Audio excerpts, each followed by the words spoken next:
자, 이번 이야기는 시청자 야간님께서 이야기 들려주실 겁니다.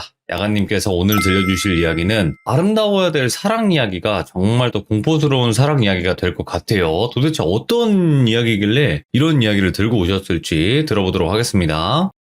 네, 안녕하십니까. 야간님 오래 기다려주셨어요. 감사합니다. 야간님께서 해주실 이야기가 네, 좀 안 좋은 사랑 이야기? 그렇죠. 그쵸? 좀 네. 그런 이야기라고 하는데, 일단은 간략하게 어떤 이야기예요? 본인의 이야기일까요? 예, 제 이야기입니다. 제 이야기고, 그러니까 쉽게 얘기해서 천상 운동만 하던 모쏠이 고등학교 때 짝사랑하던 친구를 성인이 돼서 만나서 사귀게 되면서 벌어진 사건이죠. 얘기만 들어보면 되게 아름다울 사랑인데, 네, 그렇죠. 일단은 바로 한번 어떤 현실 공포겠죠? 네네네. 알겠습니다. 바로 가보도록 할게요. 렛츠 고! 기리십니다. 렛츠 기릿!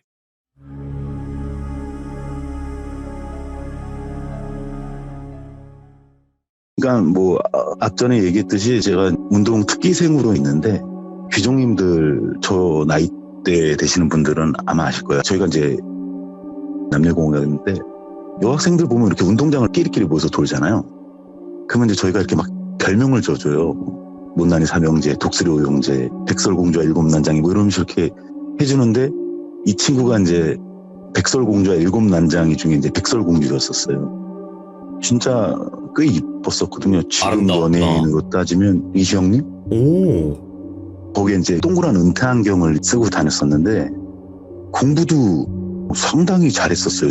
그런 친구였었는데 이제 저는 이제 운동부다 보니까 고등학교 때는 오로지 특기생 그걸로 해갖고 2교시쯤이면 그냥 저는 운동하러 나가요.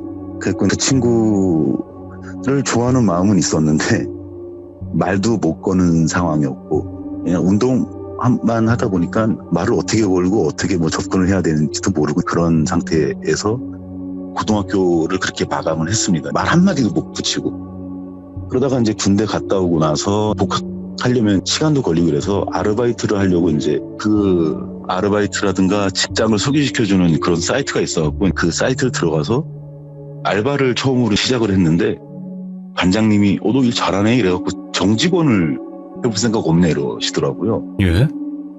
근데 그게 조금 유명한 공장이었어요. 딱 얘기 들으면 알만한 공장이었는데 거기서 정직원 생활을 한 8개월, 9개월 차 하고 있었죠. 근데 그 일용직 친구들이 이제 이렇게 와요. 근데 제가 3과에서 이제 일을 하고 있는데 오퍼레이터라고 해서 여직원들을 한 라인에 5명씩 앉아있는데 그 10명을 제가 이제 관리를 하는 거예요. 근데 와 백설공주가 거기 있는 거예요. 오호, 백설공주가? 여전히 이쁘더라고요. 근데 뭔가 좀 약간의 좀 초치함? 그런 게 좀 보이길래 야 반갑다 하면서 이제 전 동창이니까 이제 막 이렇게 아는 척을 했죠. 아는 척을 하고 막 이러는데 이과나 이제 1과에 있는 형님들이 야 누구냐 하면서 막 이제 소개시켜달라라는 식으로 막 이제 얘기를 하더라고요. 그러니까 이 사람이 조바심이 나더라고요. 네. 이 양반들이 채가기 전에 내가 먼저 사귀는 게 낫겠다. 차라리. 그래서 이제 제가 대도 않는 대시를 했어요. 근데 제가 왜 사진을 보내드렸죠? 한번 제 얼굴 사진. 예. 그냥 딱 그렇게 생겼어요. 그냥 여자들은 되게 싫어하는 스타일이에요. 남자들이 되게 좋아하는 스타일이에요. 남자들이. 그러니까 이제 얘기를 했는데 생각해볼게 라든가 뭐 이런 것도 아니고 바로 오케이를 하더라고요. 예. 나 옛날부터 솔직히 너 짝사랑했었는데 우리 사귈래? 이러니까 바로 그냥 웃으면서 콜 이러더라고요. 그래서 세상을 다 가진 완전 그런 느낌이었어요. 이러고 나서 한 3개월, 4개월은 너무 그냥 진짜 풋풋한 그런 느낌의 사랑이에요. 행복해. 듣기만 해도. 네. 너무 좋았어요, 진짜. 그래서 이제 이 친구랑 같이 길 걸으면 제 귓속에 혼자 BGM 들리죠. 근데 제가 이제 인상이 좀 세요. 네. 말 한마디 안 하고 쳐다보고 있으면 사람들이 말을 잘 못 걸 정도고 한 2에서 3m 앞에서 사람들이 갈라지거든요. 어느 날인가 이 친구가 저한테 그러더라고요. 자기네 집에 놀러 가자고 그러더라고요. 그래서 나 집에 이제 초대를 해주는구나. 내가 그 집으로 이제 갔죠. 집으로 딱 갔는데 그쪽이 이제 재개발하는 그 동네였었거든요. 그래갖고 건물이 완공된 게 아니고 이렇게 뼈대만 있는 상태의 건물들 있잖아요. 그런 건물들 사이에 이 친구 집이 있는데 1층 단독주택이에요. 네. 그러면 집에 초대를 하게 되면 대문을 열고 현관문을 들어가서 부모님을 소개를 시켜줘야 되잖아요. 근데 부모님을 소개를 시켜주는 게 아니고 별채라고 그래야 되죠. 본 건물 옆에 있는 별채. 예? 그쪽으로 저를 데려가는데 키를 따고 들어가더라고요. 자물쇠로 돼 있는 건데. 근데 문을 딱 따고 들어가니까 이제 부엌 겸 씻는 뭐 이런 장소가 있고 네. 앞에 있는 문이 또 자물쇠로 잠겨 있어서 그걸 또 여니까 이 친구의 방이 나오더라고요. 한 5평? 6평 정도 되는 평수인데 한쪽 벽에 침대가 있고 TV는 없어요. 침대가 있고 라디오가 있고 농장 2개가 있고 화장대 있고 근데 암막 커튼이 벽 전체에 다 쳐져 있는 거예요. 까만색 암막 커튼이. 그래갖고 이거 뭐야? 왜 이렇게 암막 커튼을 쳐놨어? 이러니까 자기가 저한테 고백할 게 있다 이 얘기를 하는 거예요. 그래갖고 이 친구가 고등학교 졸업하고 나서부터의 이야기를 해주는데 자기가 뭐 논문을 쓰면은 교수가 자기 이름을 빼고 교수 이름으로 해서 그 논문을 발표를 하고 뭐 유학을 갔다 왔는데 유학 가갖고 여자들이 당할 수 있는 최고의 안 좋은 일을 또 당하고 그것 때문에 정신적으로 육체적으로 너무 피폐해져서 한국으로 다시 들어왔는데 그 집에서도 또 당한 거예요. 이 친구가. 거기가 이제 재개발하느냐고 공사 인부 분들도 많았는데 그분이 창문으로 넘어와서 그렇게 이제 한 거였던 거예요. 그래갖고 암막 커튼을 슬쩍 보니까 창문 밑에다가 못을 박아놨더라고요. 못 열게. 그리고 방범창을 바깥에다 한 게 아니고 안쪽에다가. 근데 아니 이런 식으로 하면 문을 잠그고 이러면 나중에 도망갈 땐 어떻게 도망가려고 문까지 이렇게 꼭꼭 걸어 잠그나 라는 생각도 들지만 한편으로는 남자친구 입장으로서는 화가 나는 거죠. 그리고 자기가 약간의 대인 기피증도 있는데 그거를 극복하려고 일자리도 찾아보고 이제 이러는 거다. 그러니까 저는 막 가슴이 미어지는 거예요. 이런 친구한테 어떤 이러면서 그래서 이렇게 막 달래고 이러고 있는데 야 그러면 이제 부모님 얼굴 좀 보러 갈까? 그러니까는 자기는 이제 부모님하고 얘기를 안 한다 그러더라고요. 근데 진짜 신기한 게 얘기하고 있다 보면은 문자가 와요. 뭐가? 그러니까 엄마가 밥 먹을 거냐고 문자를 보낸 거야. 이러는 거예요. 아니 한 집에 사는데 예를 들어서 뭐 별채니까 돌아갈 수 있다 쳐요. 그러면 네. 전화를 할 거 아니에요. 모녀지간에. 근데 문자를 한다고? 전화가 아니고? 근데 본인이 좀 뭐 안 좋은 그것도 있고 이제 이래서 뭐 너 이해해달라 막 이제 이런 식으로 얘기를 하더라고요. 예. 근데 남자친구 입장이 되니까 불안한 거예요, 이 친구가. 왜냐면 이제 공장이 보면 새벽에 출근하고 뭐 야간 근무할 때는 밤 11시에 퇴근하고 막 이럴 때가 있거든요. 그러니까 제 깐에는 이제 하나의 핑계거리인데 내가 그러면 너를 출퇴근을 시켜줄게. 이렇게 된 거예요. 그래갖고 새벽에는 1시간 먼저 일어나서 출근도 시키고 퇴근시키니까 이 친구가 저한테 이렇게 출퇴근을 왔다 갔다 그러면 힘드니까 자기 집에서 같이 출퇴근을 하자 이렇게 얘기를 하더라고요. 근데 진짜 제가 말씀드렸듯이 운동만 하고 있었던 사람이어서 여자와의 그런 게 없었어요. 근데 이제 군대 갔다 오고 나니까 뭐라 해야 될까 남자로서의 게 오잖아요. 그래갖고 나 땡큐지 이제 그래갖고 그 친구 그 별채 방에서 약간 동거 아닌 동거라고 해야 되나? 이제 약간 그런 식으로 이제 이루어진 거예요. 그래갖고 너무 좋았죠. 저는 이 친구와의 그 첫 사랑이. 이제 서로 막 이제 이러고 저러고 막 이러는데 영국 되게 유명한 밴드 있는데 그 밴드의 그 노래를 좋아한다 이래갖고 그때 아마 뭐 몇 주년 이래갖고 3장짜리 CD가 저희 때는 막 그런 게 되게 많았거든요. 그런 것도 사다 주고 막 이랬는데 어느 날은 이제 이 친구는 일용직이니까 거의 대부분 한 타임으로 끝나고 저희는 오퍼레이터다 보니까 뒤에 오는 근무자하고 뭐 이것저것 하고 이러다 보면 어떨 때는 잔업도 할 때가 있거든요. 네. 좀 늦었어요. 그래서 이 친구는 8시에 퇴근을 하고 저는 이제 11시 한 10분쯤? 15분쯤 요쯤에 집에 도착을 했거든요. 딱 도착을 해갖고 저한테 키가 없었고 들어가려면 문자를 보내야 돼요. 문자를 네. 보내든가 똑똑 노크를 하든가. 근데 이제 밤이니까 노크하기 뭐해서 문자를 보냈죠. 자기야 나 왔어 문 열어줘 하니까 척척척 하면서 자물쇠 이제 열리는 소리가 들려요. 그래서 딱 들어갔는데 그 5평 남짓한 데다가 초를 쫙 깔아놓은 거예요. 향초 있죠, 동그랗고 납작한 거. 방 구석부터 해서 이렇게 와 엄청나게 그걸 깔아놓은 거예요. 초 한 100개 정도 깔아놓은 것 같아요. 그리고 이게 뭐야 그러니까 우리 만난 지 100일째야 뭐 이러더라고요.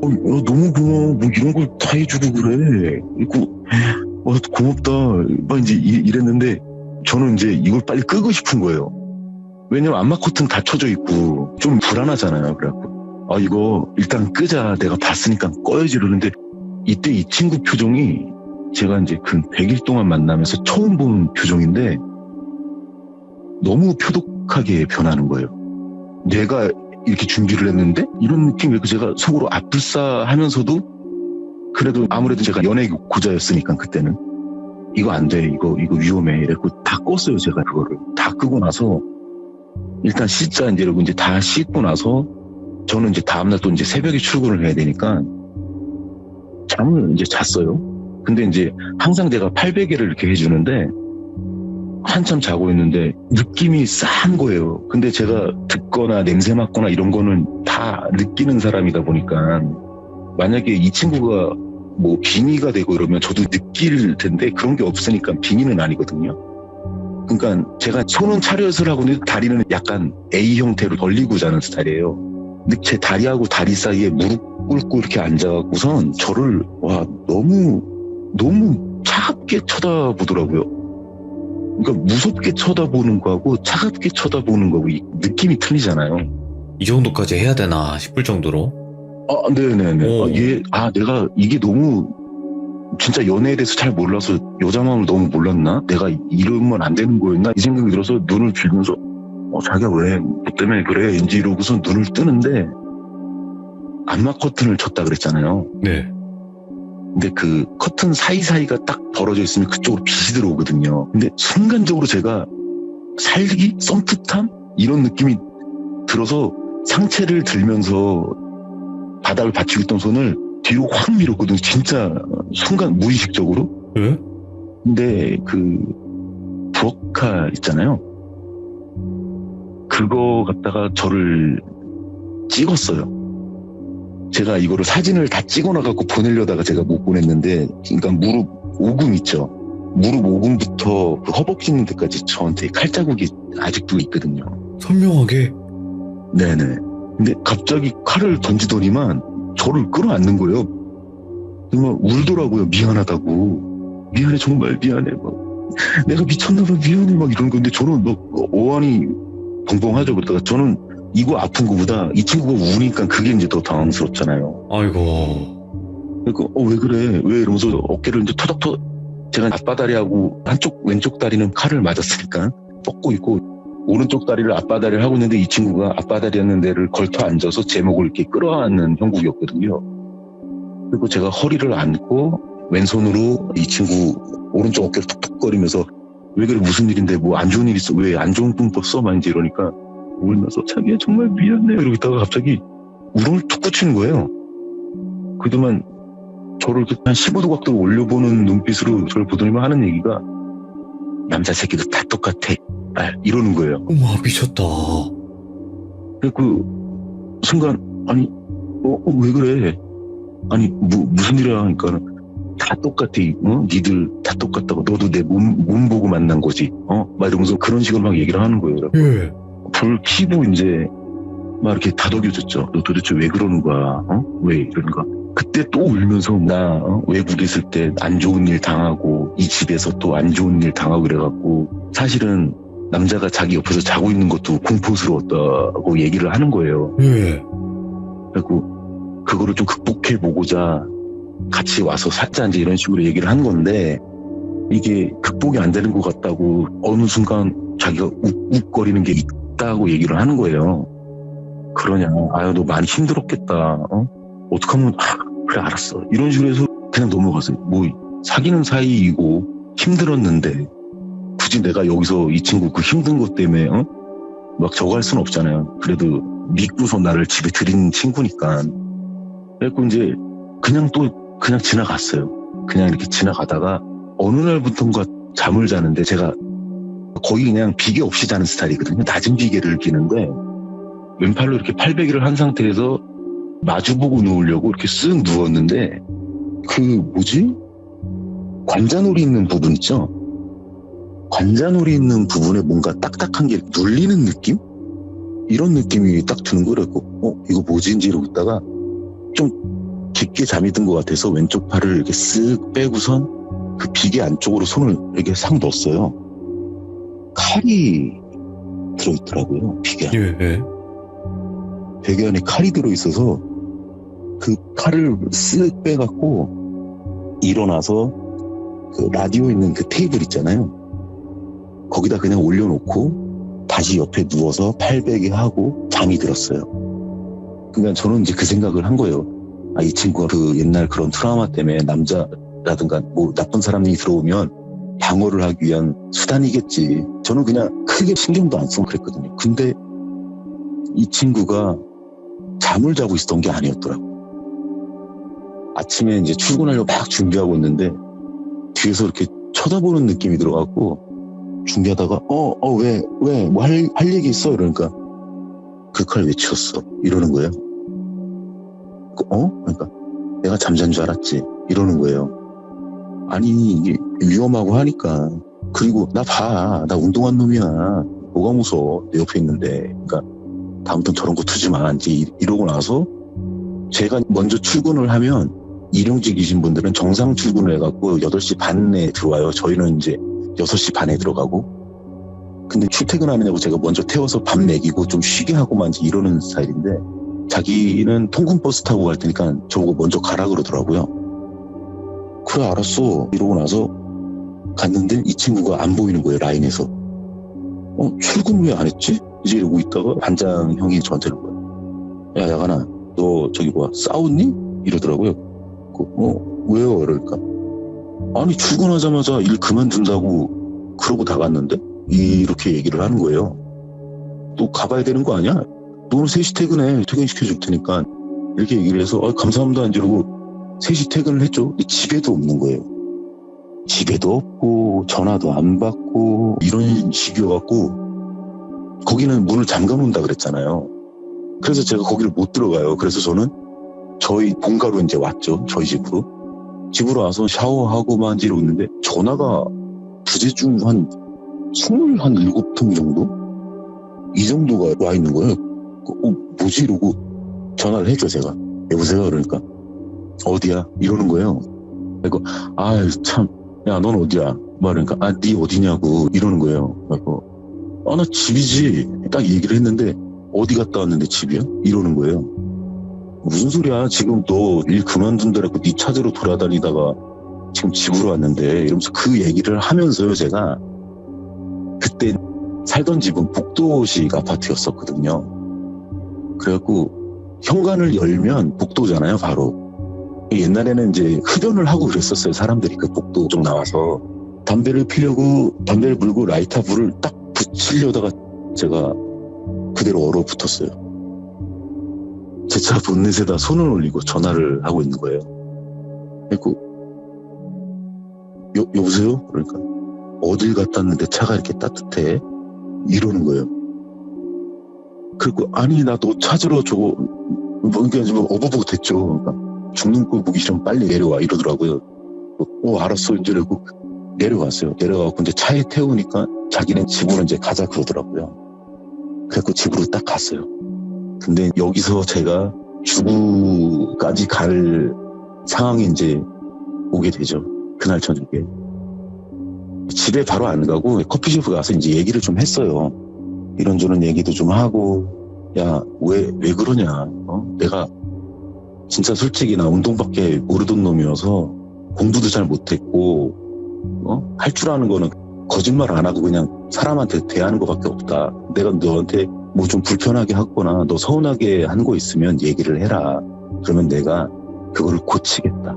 얘기를 하니까 그래? 확실히 고칠 수 있어? 만 이런 식으로 얘기하면서 그때부터 또 배시시 웃으면서 팔짱 끼고 이제 집으로 들어간 거예요. 집으로 들어가서 이제 19금인데요. 한 새벽 3시까지 잠을 안 재웠어요, 이 친구가. 아, 그 사랑을 나누느라. 예. 근데 더 웃긴 거는 먼저 덤볐어요. 예. 그래갖고 얘는 화해하는 방법이 좀 특이하네? 이 생각을 하고서 새벽 3시까지 잠을 못 잤으면 사람이 완전 푹 잠이 들잖아요. 그러고 나서 벌에 이렇게 탁 하고 쏘이는 느낌 아시나요? 그 느낌이 딱 들어갖고 제가 이러고 눈을 딱 떴어요. 딱 떴는데 방 불이 다 켜져 있더라고요. 그리고 왜? 이러고 딱 봤는데 무릎 댄 상태에서 엉덩이 이렇게 든 상태 있죠. 그 상태로 저를 이렇게 쳐다보고 있더라고요. 그리고 자기야 왜 뭐 때문에 그러는데 이러고 나서 제 발을 이렇게 쳐다보는데 귀정님들도 그렇고 이제 다 한번 상상을 해보세요. 사람이 땅바닥에 앉은 상태에서 발을 쭉 펴면 자연적으로 그 회전각 때문에 왼쪽과 오른쪽 발끝은 10시 10분을 가리켜요. 네. 그 이상 안 넘어가거든요. 근데 상체를 딱 들어서 봤는데 오른쪽 발은 10분을 가리키고 있는데 왼쪽 발목이 9시를 가리키고 있는 거예요. 그리고 제가 뭐지? 라고 하면서 발을 끌어당기는데 그때부터 복숭아뼈 있는 데에서부터 미친 듯한 통증이 밀려오기 시작하는 거예요. 그리고 제가 근데 이게 그렇게 부서지면은 사람이 악소리도 안 나와요. 그냥 이런 소리밖에 안 나와요. 그리고 발목이 돌아가는 상태를 보니까 그때부터 통증이 오기 시작하는 거예요. 그리고 이러면서 무릎을 딱 당기는데 발목은 덜렁거리고 있는 상태에서 도저히 들고 있지 못해서 바로 도로 이제 내려놨죠. 그래서 이러면서 막 새우처럼 뒹굴뒹굴 거리고 있는데 망치 갖다가 제 복숭아뼈하고 발목 있는 데를 있는 힘껏 진짜 한 3번, 4번 있는 힘껏 내려치더라고요, 진짜. 그리고 제가 너무 아파갖고 이러다 죽겠다 싶은 거예요, 진짜. 아무리 이 친구가 몸이 저보다 반의 반도 안 되는 몸이지만 망치 갖다가 내려치기 시작하니까 정신을 못 차리겠는 거예요. 그래서 제가 옆에 부모님이 살고 계실 거 아니에요. 그리고 살려주세요 하면서 막 크게 막 소리를 질렀거든요. 그러니까 이 친구가 저를 배에 딱 걸터 앉더니만 코하고 코가 맞닿을 정도로 딱 와갖고 저한테 살려주세요 살려달라고? 살려줘? 막 이런 식으로 막 얘기를 하는 거예요. 그래갖고 제가 이 상태에서 무릎을 대고 있는 데를 왼손으로 파고 들어갖고 무릎을 들었어요. 딱 들고서 엉금엉금 기어갔죠. 엉금엉금 기어가는데 이미 망치는 제 어깨, 등, 허리 계속 내리 찍는 거예요. 전 그 상태에서 도망가려고 기어가고. 근데 제가 말씀드렸죠. 항상 문이 잠겨 있다고. 그래서 그 문을 그냥 쿡쿡쿡쿡 이거만 하고 있었던 거예요. 그 찰나에 아버님하고 어머님이 오신 거예요. 문 쫙 다 뜯고 이래갖고. 그래서 이제 119에 신고해서 병원에 실려가고. 근데 병원에 가면은 사람이 어떻게 다친 거냐에 따라서 경찰을 부르거나 마지 이런 게 있거든요. 근데 그 상태에서 아버님이 저한테 잠깐 할 얘기가 있으니까 일단 경찰 부르는 거는 나중으로 합시다. 이렇게 된 거예요. 그래갖고 알겠다. 그래서 제가 의사한테 망치에 맞았어요는 안 하고 일하다가 다쳤어요로 된 거예요. 근데 이 복숭아뼈 있는 데는 함몰이 됐고요. 그리고 발목 뒤에 뼈 2개가 지지를 하고 있는데 그게 분쇄골절이 된 거예요. 그래갖고 제가 누워있는데 저한테 이제 아버님이 그러더라고요. 어떻게 할 건가? 저한테 이렇게 말을 하시더라고요. 예. 화가 많이 나기는 나는데 부모님들 표정이 뭐라 해야 되죠? 당황스러워 하시는 표정이라기보다는 터질 게 터졌다라는 느낌? 이때부터 아버님이 저한테 해주시는 얘기를 전달을 해드릴게요. 알고 봤더니만 백설공주가 리플리 증후군이었어. 거짓말 치는 건가요, 그게? 그러니까 외국에 허언증? 유학 갔던 것도 거짓말이고 자기가 썼던 논문을 교수가 가로쳤다도 거짓말이고 예. 나쁜 거를 당했다도 거짓말이었다. 있던 고등학교 때 공부를 진짜 잘하던 친구였었는데 쉽게 얘기해서 스카이 이제 이쪽으로 했는데 재수를 몇 번을 했나 보더라고요. 네. 그러면서 이제 이 친구가 처음 거짓말을 걸렸던 게 뭐냐면 친구들한테 서울대 다닌다고 거짓말을 치기 시작했었던 거였었어요. 그러면서 이게 점점 더 강해지고 내가 이런 삶을 살고 있는 거는 교수가 내 논문을 강탈해 가고 그리고 항상 이렇게 거짓말을 하니까 이제 웬만한 남자들은 눈치를 까는데 저는 진짜 연애에 대해서 일절도 모르던 놈이다 보니까 다 믿어주셨구나. 그죠. 다 저는 그냥 믿었던 거죠. 다 믿었다 보니까 자기를 좀 더 보호를 해줄 남자 그런 거를 만들기 위해서는 난 나쁜 남자들한테 이런 것도 당했다. 그러니까 너는 나를 지켜야 된다. 이게 너무 과몰입되다 보니까 실질적으로 제가 남자친구였다가도 어느 순간 잠자다가 눈을 깨면 자기 상상 속에 만들어졌던 그 나쁜 짓 하는 남자의 모습을 보였고 이래갖고 약간의 이중성 있는 그런 것부터 해서 리플리까지 해서 여러 가지가 이렇게 있더라고요. 근데 그 얘기를 딱 다 듣고 나서 아버님한테 제가 약속을 받았죠. 따님 인생을 굳이 전과자 만들고 싶지는 않다. 그리고 고등학교 동창이고 너무 좋은 감정이 있던 친구라서 대신에 저랑 약속을 하나 하십시오. 뭐냐? 무조건 따르겠다. 그래서 따님 모시고 정신병원 가십시오. 라고 얘기를 했죠. 그래서 이 친구는 정신병원을 가고 저는 이 분쇄골절하고 이쪽 복숭아뼈 함몰하고 복숭아뼈 이제 이렇게 인공으로 넣는 게 있거든요. 그거 넣고 한 1년 정도 재활 치료하고 그러고 나서 아버님을 통해서 그 병원에 가봤어요. 갔는데 면회를 하는데 이 친구가 저는 이제 그때 그 재활 치료하고 시간이 좀 지나면서 사람이 좀 뭐라 될까요? 좀 영악해진다 그래야 되나? 귀신들 장난에 하도 당하고 데이고 이러다 보니까 좀 영악해진 거죠. 저 스스로도.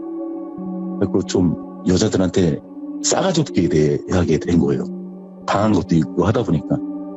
그 친구를 이제 만났는데 안 변하더라고. 연애를 했는데 이 친구가 약 먹고 어느 정도 호전이 되면은 그 말투라든가 눈동자 움직임이 정상적이거나 진정성 있는 사람들 눈동자는 흔들리지가 않거나 분주하지가 않아요. 한 곳을 응시를 하거나 저랑 눈을 마주친다든가 아니면 인중 쪽을 본다 이런 게 있는데 눈이 너무 빨리 움직이는 거예요. 그러면서 저한테 책상에다 팔꿈치 대갖고 상체 싹 끌어당기면서 저한테 오는 거 있잖아요. 귓속말로 대고 저한테 저기 나 보호자가 나쁘다 이런 얘기를 하는 거예요. 보호자가 나쁜 짓 했다고? 근데 그거는 말도 안 되는 거거든요. 제가 보호사 일을 했던 사람이기 때문에 맞네. 말도 안 되는 얘기인 거거든요. 예. 뭐 이런저런 거짓말을 너무 태어나고 너무 뻔뻔스럽게 하다 보니까 여자에 대한 환상과 정내미가 다 떨어지는 거예요. 여자가 저한테 좀 잘해주면은 전 경계부터 하기 시작하는 거예요. 트라우마가 있으니까. 네, 이게 좀 심각하더라고요. 근데 이 친구랑 그렇게 일이 있고 나서 제가 여자분들을 대하는 성격이 그러니까 쓰레기처럼 막 변한 건 아니고요. 그러니까 쓸데없이 여자들한테 친절을 베풀거나 쓸데없이 여자들이 저한테 친절을 베풀면 좀 경계하는 스타일이 되고 여자들한테 좀 퉁명스럽게 말하는 스타일로 바뀌었거든요. 근데 이 성격 덕분에 이제 저희 이제 와이프도 만나고 결혼도 하게 되고 이 친구 사건이 벌어지고 나서 제 아내하고 이제 결혼하게 된 결정적인 계기가 있죠, 또. 그것도 또 영적인 거 그런 거랑 관련되어 있어요? 제가 왜 집사람한테 집 좀 알아봐 이래갖고 집사람이 집을 알아보면은 어디 근처로 간다고 그런지 아시죠? 당집. 그치, 당집 근처로만 간다고. 네. 밑에 집 아니면 위에 집 아니면 옆집 무조건 당집. 예. 신기하지 않아요? 그러게, 그 이유가 있었겠네. 제가 이유가 있습니다 하면서 예전에 아마 복선이 좀 있긴 있는데요. 다 풀어드릴 거예요 라는 말씀을 드렸잖아요. 맞아요. 아마 제가 기회에 대해서 또 다시 참석하게 된다면 와이프를 만나게 됐던 이유와 그리고 왜 당지부 근처로만 이사를 가게 됐는지 라든가 그런 내용들이 아마 나올 것 같습니다. 일단은 지금 야간님께서 말씀하신 게 정말 소름 끼치는 이제 여성분을 만난 건데, 이거는 뭐 그 여성이 이상한 거고요. 와이프분 만나보셔서 아시겠지만 이제 무섭긴 하더라도 사랑스럽잖아요. 그렇죠. 그러다 보니까 지금 듣고 계신 시청자분들 중에서도 안 좋은 기억으로 인해서 이제 이성을 조금 안 좋게밖에 바라볼 수 없는 분들도 많을 거라 저는 생각을 해요. 그런 분들에게 좀 도움이 될 수 있는 한마디가 있다면? 그 나쁜 남자와 착한 남자를 많이 착각들을 하셔요. 남자분들이. 나쁜 남자의 이성이 끌리는 그 느낌 중에 하나가 뭐냐면, 아, 이 남자는 아무 여자한테나 찝쩍거리지는 않겠구나라는 느낌을 받아서 나쁜 남자를 좋아하는 거거든요. 그거를 그냥 무조건 피하려고 그러지 마시고요. 부딪히다 보시면, 그리고 진짜 서로 마음을 열고서 만나신다면 사랑이 시작되지 않을까 싶습니다. 맞아요. 그러니까 내 사람 이외에 다른 사람에게는 좀 돌같이 보는 그런 이성상들이 오히려 더 인기가 많은 거죠. 진짜 야간님도 이런 일을 겪고서 정말 어떻게 보면 다시는 연애를 못할 수도 있었던, 그러니까 자칫 잘못하게 되면 그럴 수도 있었던 큰 사건이었는데도 그렇죠. 불구하고 그래도 야간님은 그분을 또 진심으로 생각을 했으니까 처벌을 하지 않았던 거라고 저는 생각을 하거든요. 예, 그게 가장 큰 것 같습니다. 맞아요. 아이고, 오늘 이렇게 진짜 숨막히는 현실 공포였는데 이런 일들이 실제로 있구나.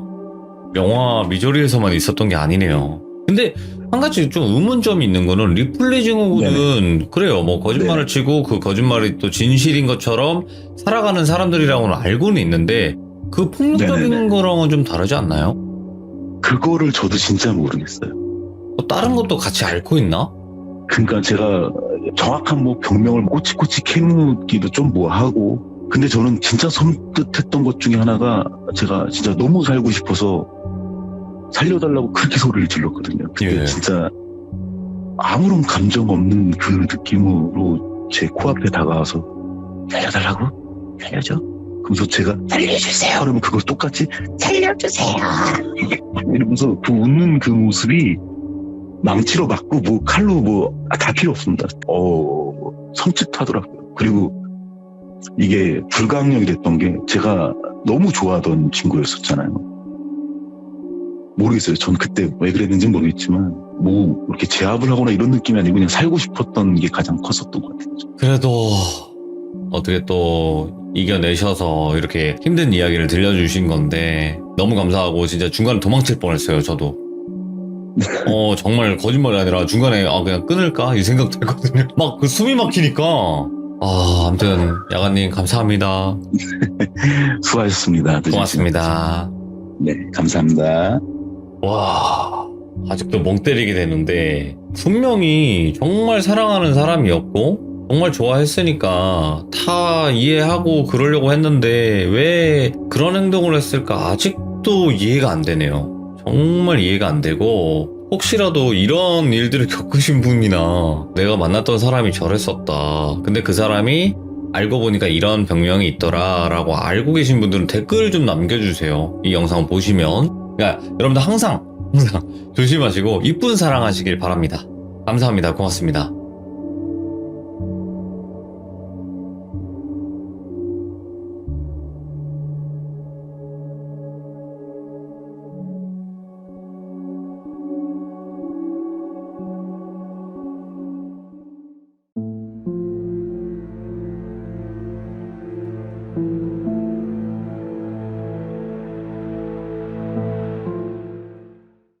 자, 이번 이야기는 존못 대장님께서 이야기를 들려주실 겁니다.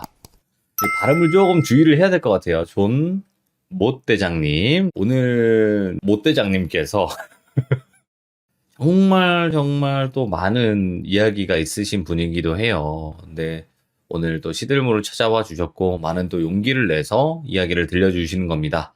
도대체 어떤 이야기일지 바로 들어보도록 하겠습니다. 네, 여보세요? 존못 대장님 안녕하세요. 네, 안녕하세요, 도로비님. 아이고 반갑습니다.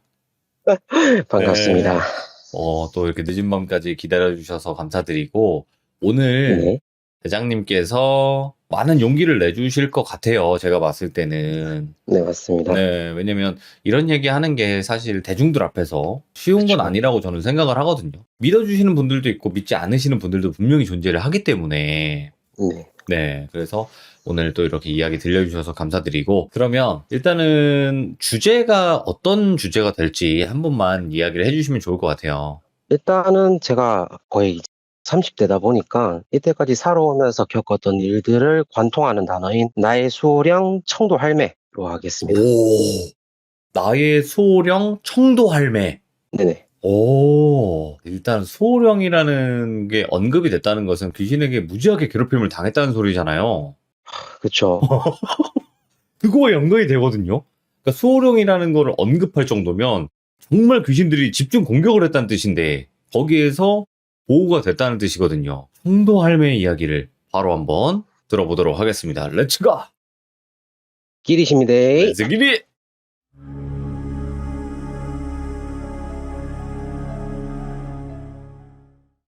저는 일단 30대고 대구에 이제 계속해서 토박이로 거주 중입니다.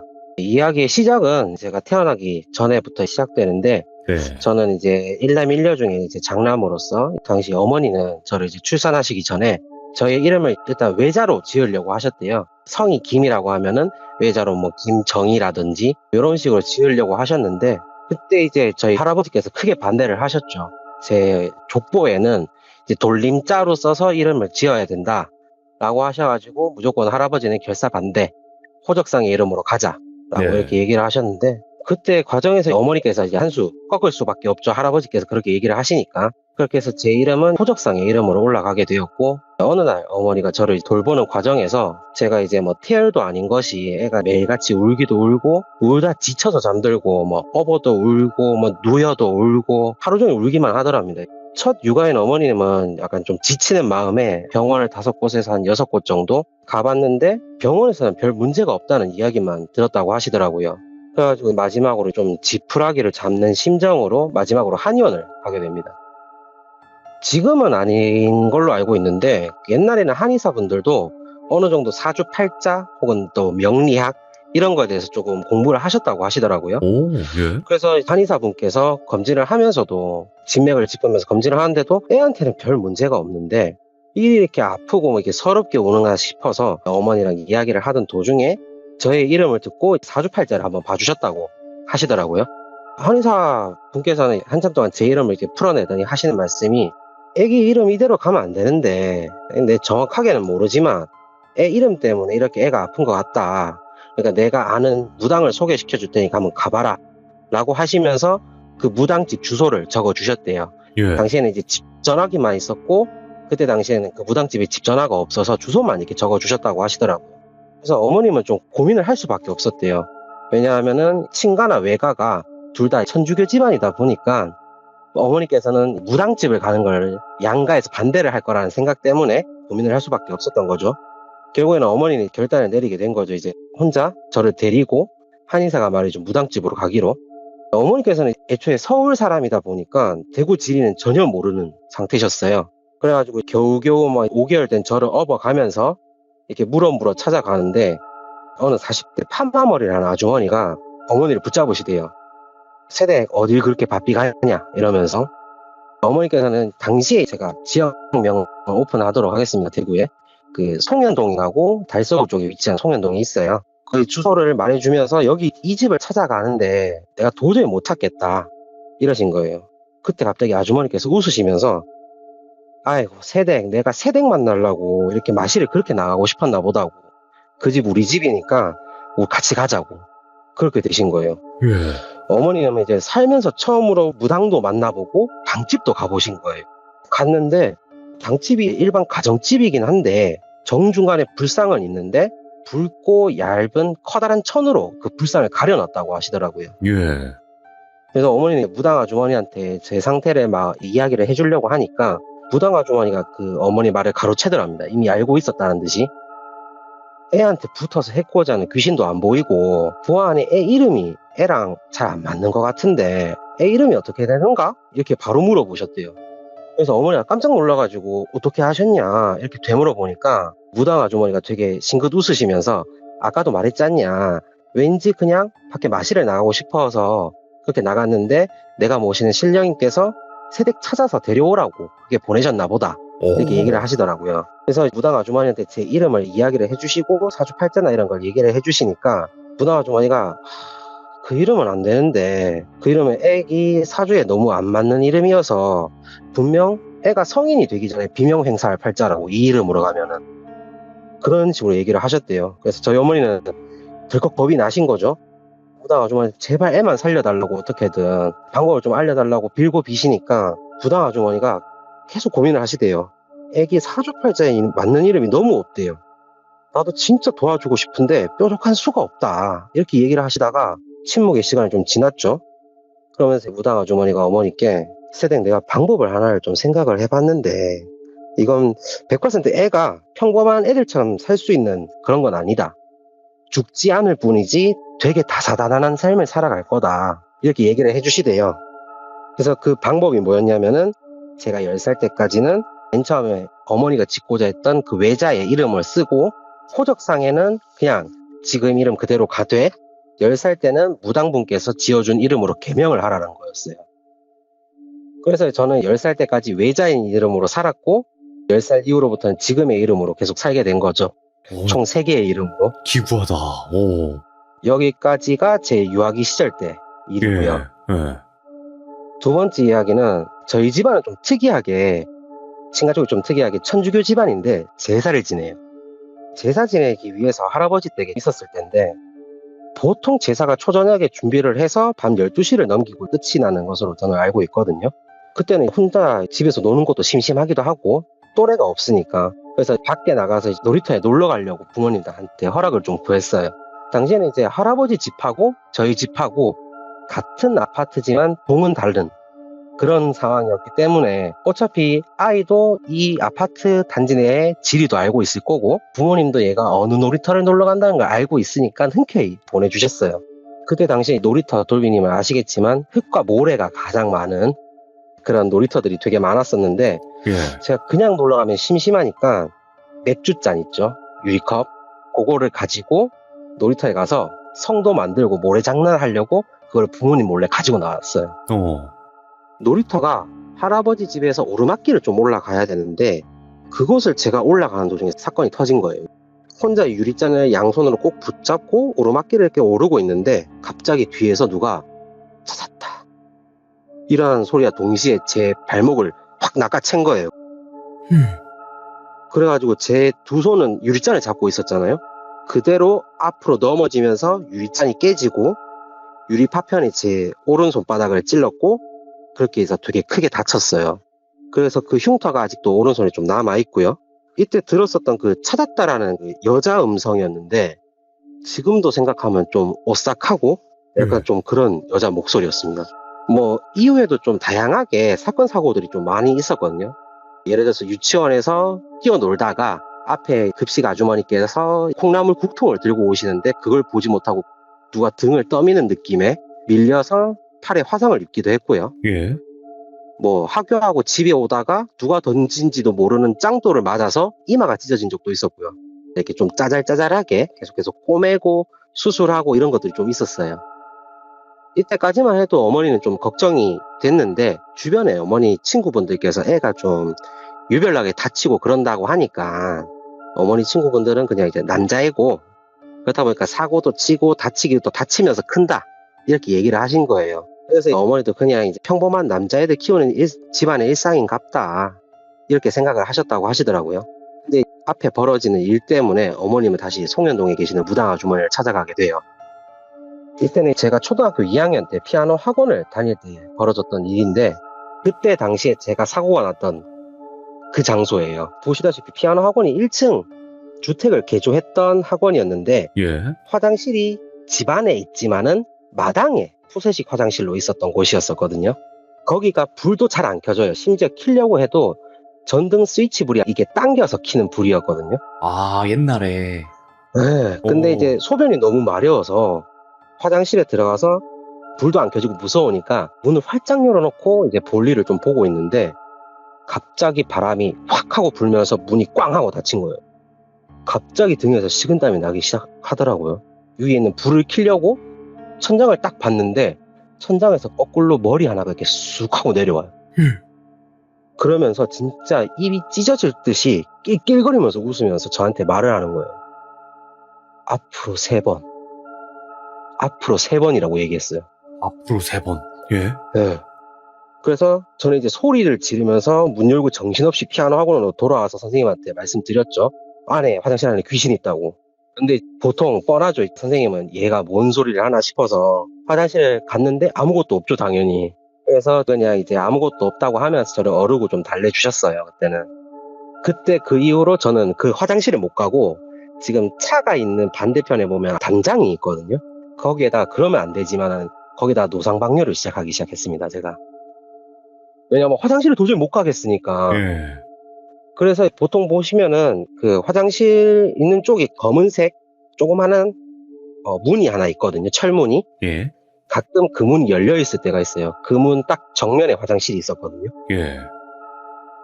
어느 날 평상시처럼 이제 노상방뇨를 하고 길을 건너서 들어가려고 하는데 철문이 열려 있었고 그 앞에 정면으로 화장실이 보이는 거예요. 예. 그런데 그 화장실 앞에 머리통 하나가 공중에 붕붕 떠 있는 거예요. 그러면서 뭐라고 말을 하는데 입 모양을 자세하게 보니까 앞으로 1번이에요. 앞으로 1번.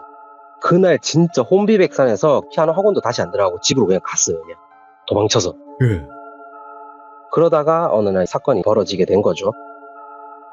똑같이 피아노 학원에서 소변이 마려워서 건너편에 볼일을 보고 건너 올려오는데 똑같이 철문이 열려 있고 머리가 화장실 앞에 있는데 갑자기 머리가 엄청 크게 웃으면서 그래 바로 지금 이렇게 얘기를 하는 거예요.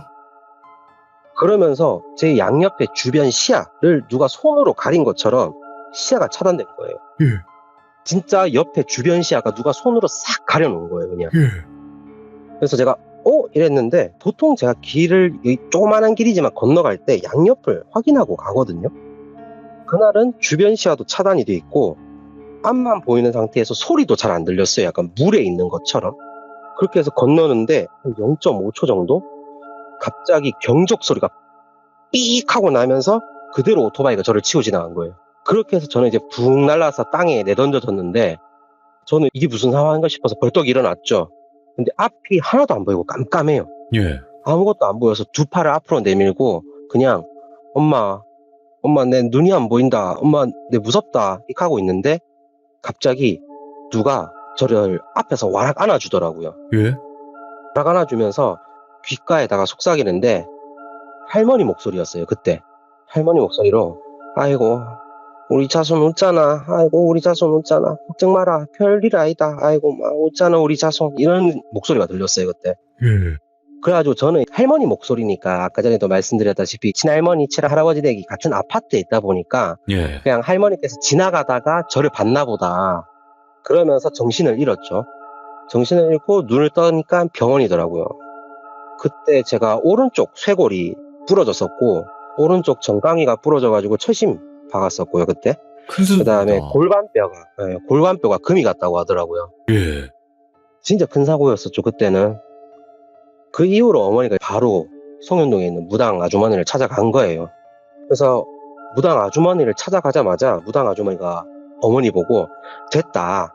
이제 하늘에 뜻이 닿았으니까 너무 걱정하지 마라. 이때까지는 진짜 다치고 사고도 나고 이래서 세대 걱정이 이만저만이 아니었을 텐데 그래도 나도 그 이후로 마음이 좀 쓰여서 계속 신령님께 기도하고 빌었고 또 세댁 나름대로 믿고 있는 신에게 빌었을 텐데 이제 그 뜻이 하늘에 닿았다. 걱정 마라. 이제 애는 별탈 없을 거다. 이렇게 얘기를 하셨대요. 예.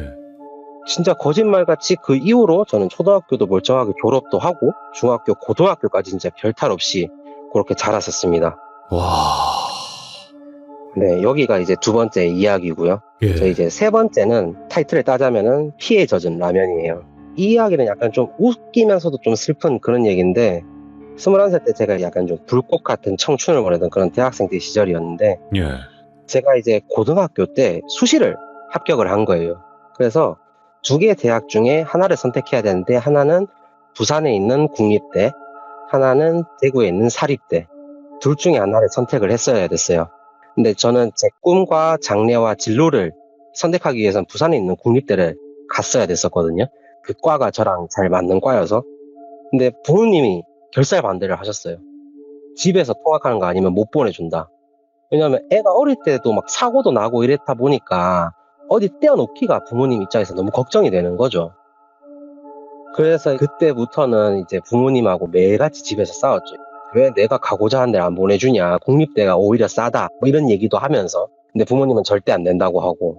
그래서 저는 이제 제 나름대로 반항 아닌 반항을 시작했죠. 보통 수시 끝난 애들은 6시 되면 집에 보내주거든요. 보내주면은 째깍 집에 안 들어가고 10시까지 PC방에 있다가 10시부터는 어디 공원 가가지고 새벽 1시에 집에 들어가고 그렇게 반항 아닌 반항을 부리다가 결국엔 제가 항복을 했어요. 항복을 하고 대구에 있는 사립대를 가기로 했었는데 그때 마지막으로 부모님께 말씀드렸죠. 내가 부모님 선택을 따르는 대신 나는 대학교 갔을 때 자취를 하고 살 거다. 이렇게 엄포를 놓고 진짜 그때부터는 알바를 하면서 2월 전까지 계속해서 알바를 하면서 월세와 그다음에 보증금 그다음에 생활비 뭐 이런 정도를 제가 모았어요, 돈을. 이야. 그때 거의 요식업계를 재패를 했었죠. 그 투잡, 쓰리잡까지 뛰어가면서. 고생하셨네.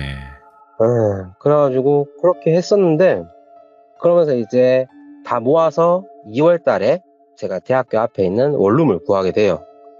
근데 이제 세상 물정 모르던 저는 다달이 내야 되는 방세에 대한 압박과 그다음에 등록금 이외에는 도움을 받지 않겠다고 제가 엄포를 놨었거든요. 부모님한테 괜히 손 벌리기 싫어서. 이런 일이 있었다 보니까. 그래가지고 그렇게 했는데 그런 방세와 그다음에 친구들과의 유흥비, 술값 그다음에 전공책, 교양책 사야 되는 책값이 또 이게 만만치 않더라고요, 진짜.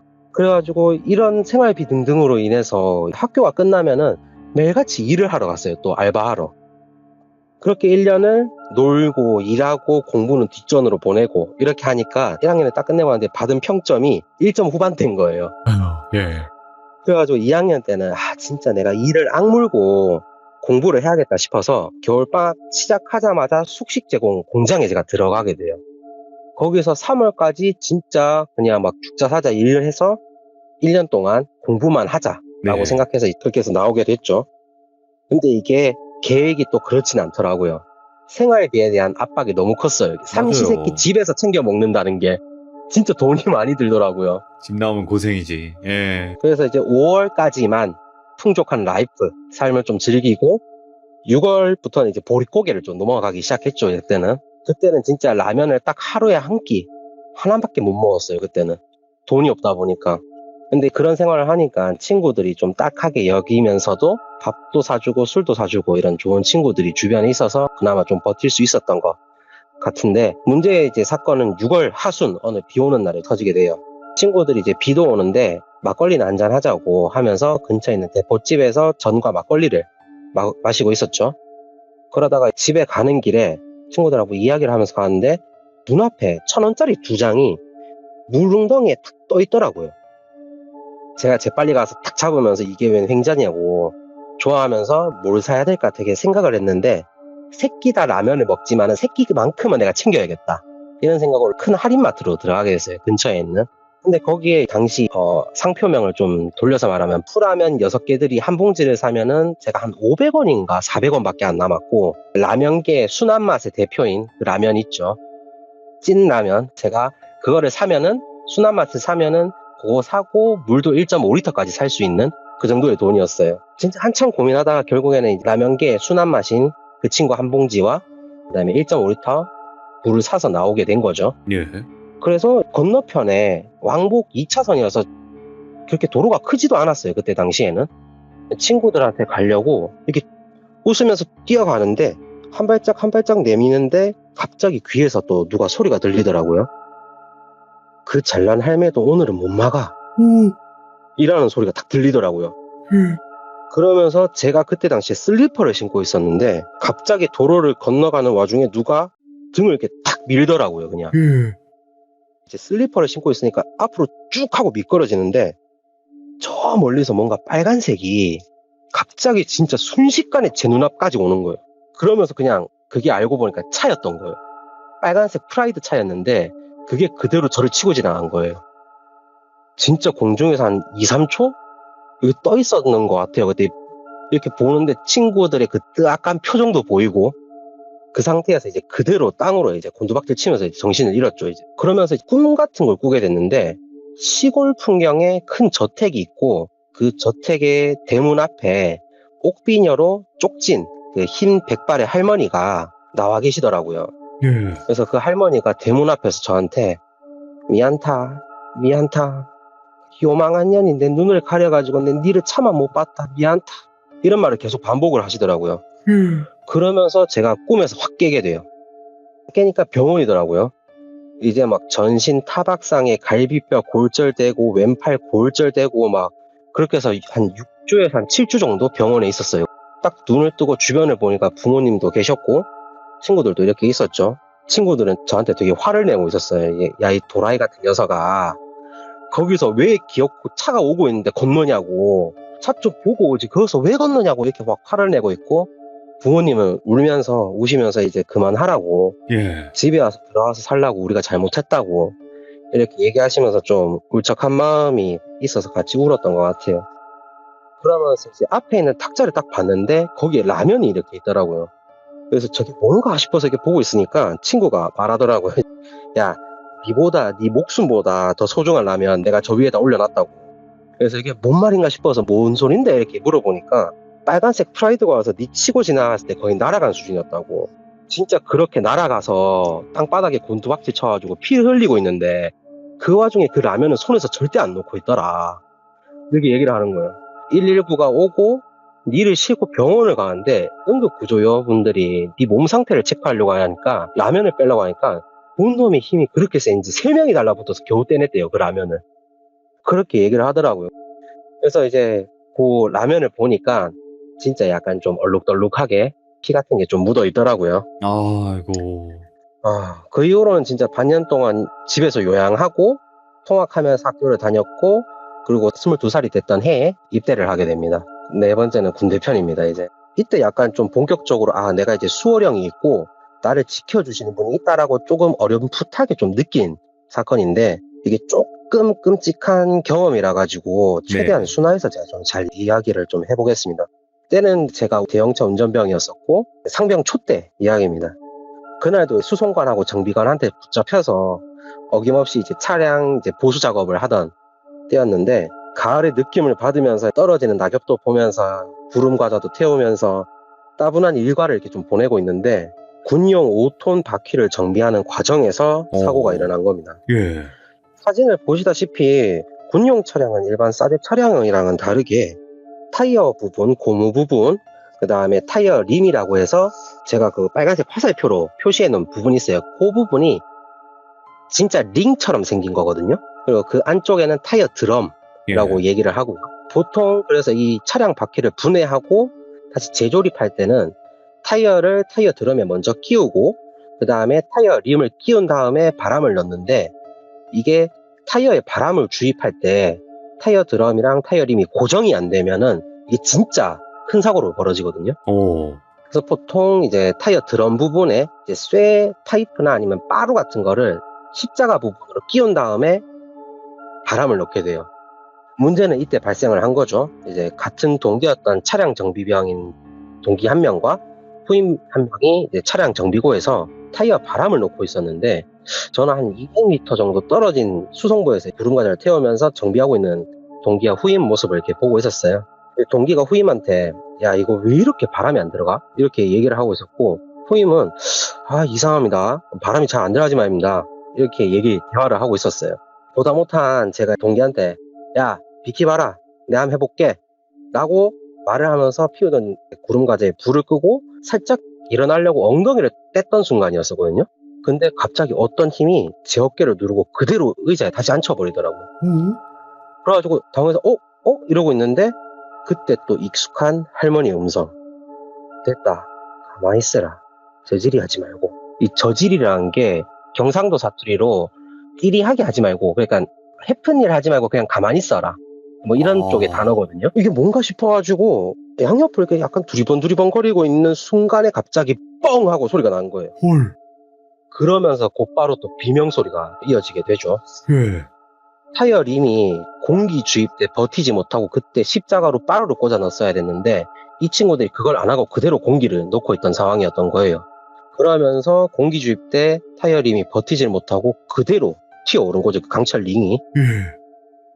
순간 시겁해가지고 진짜 비명소리를 따라서 차량 정비고를 들어갔는데 그 비릿한 피냄새랑 막 비명 지르면서 동기가 얼굴을 감싸지고 있었어요 그때.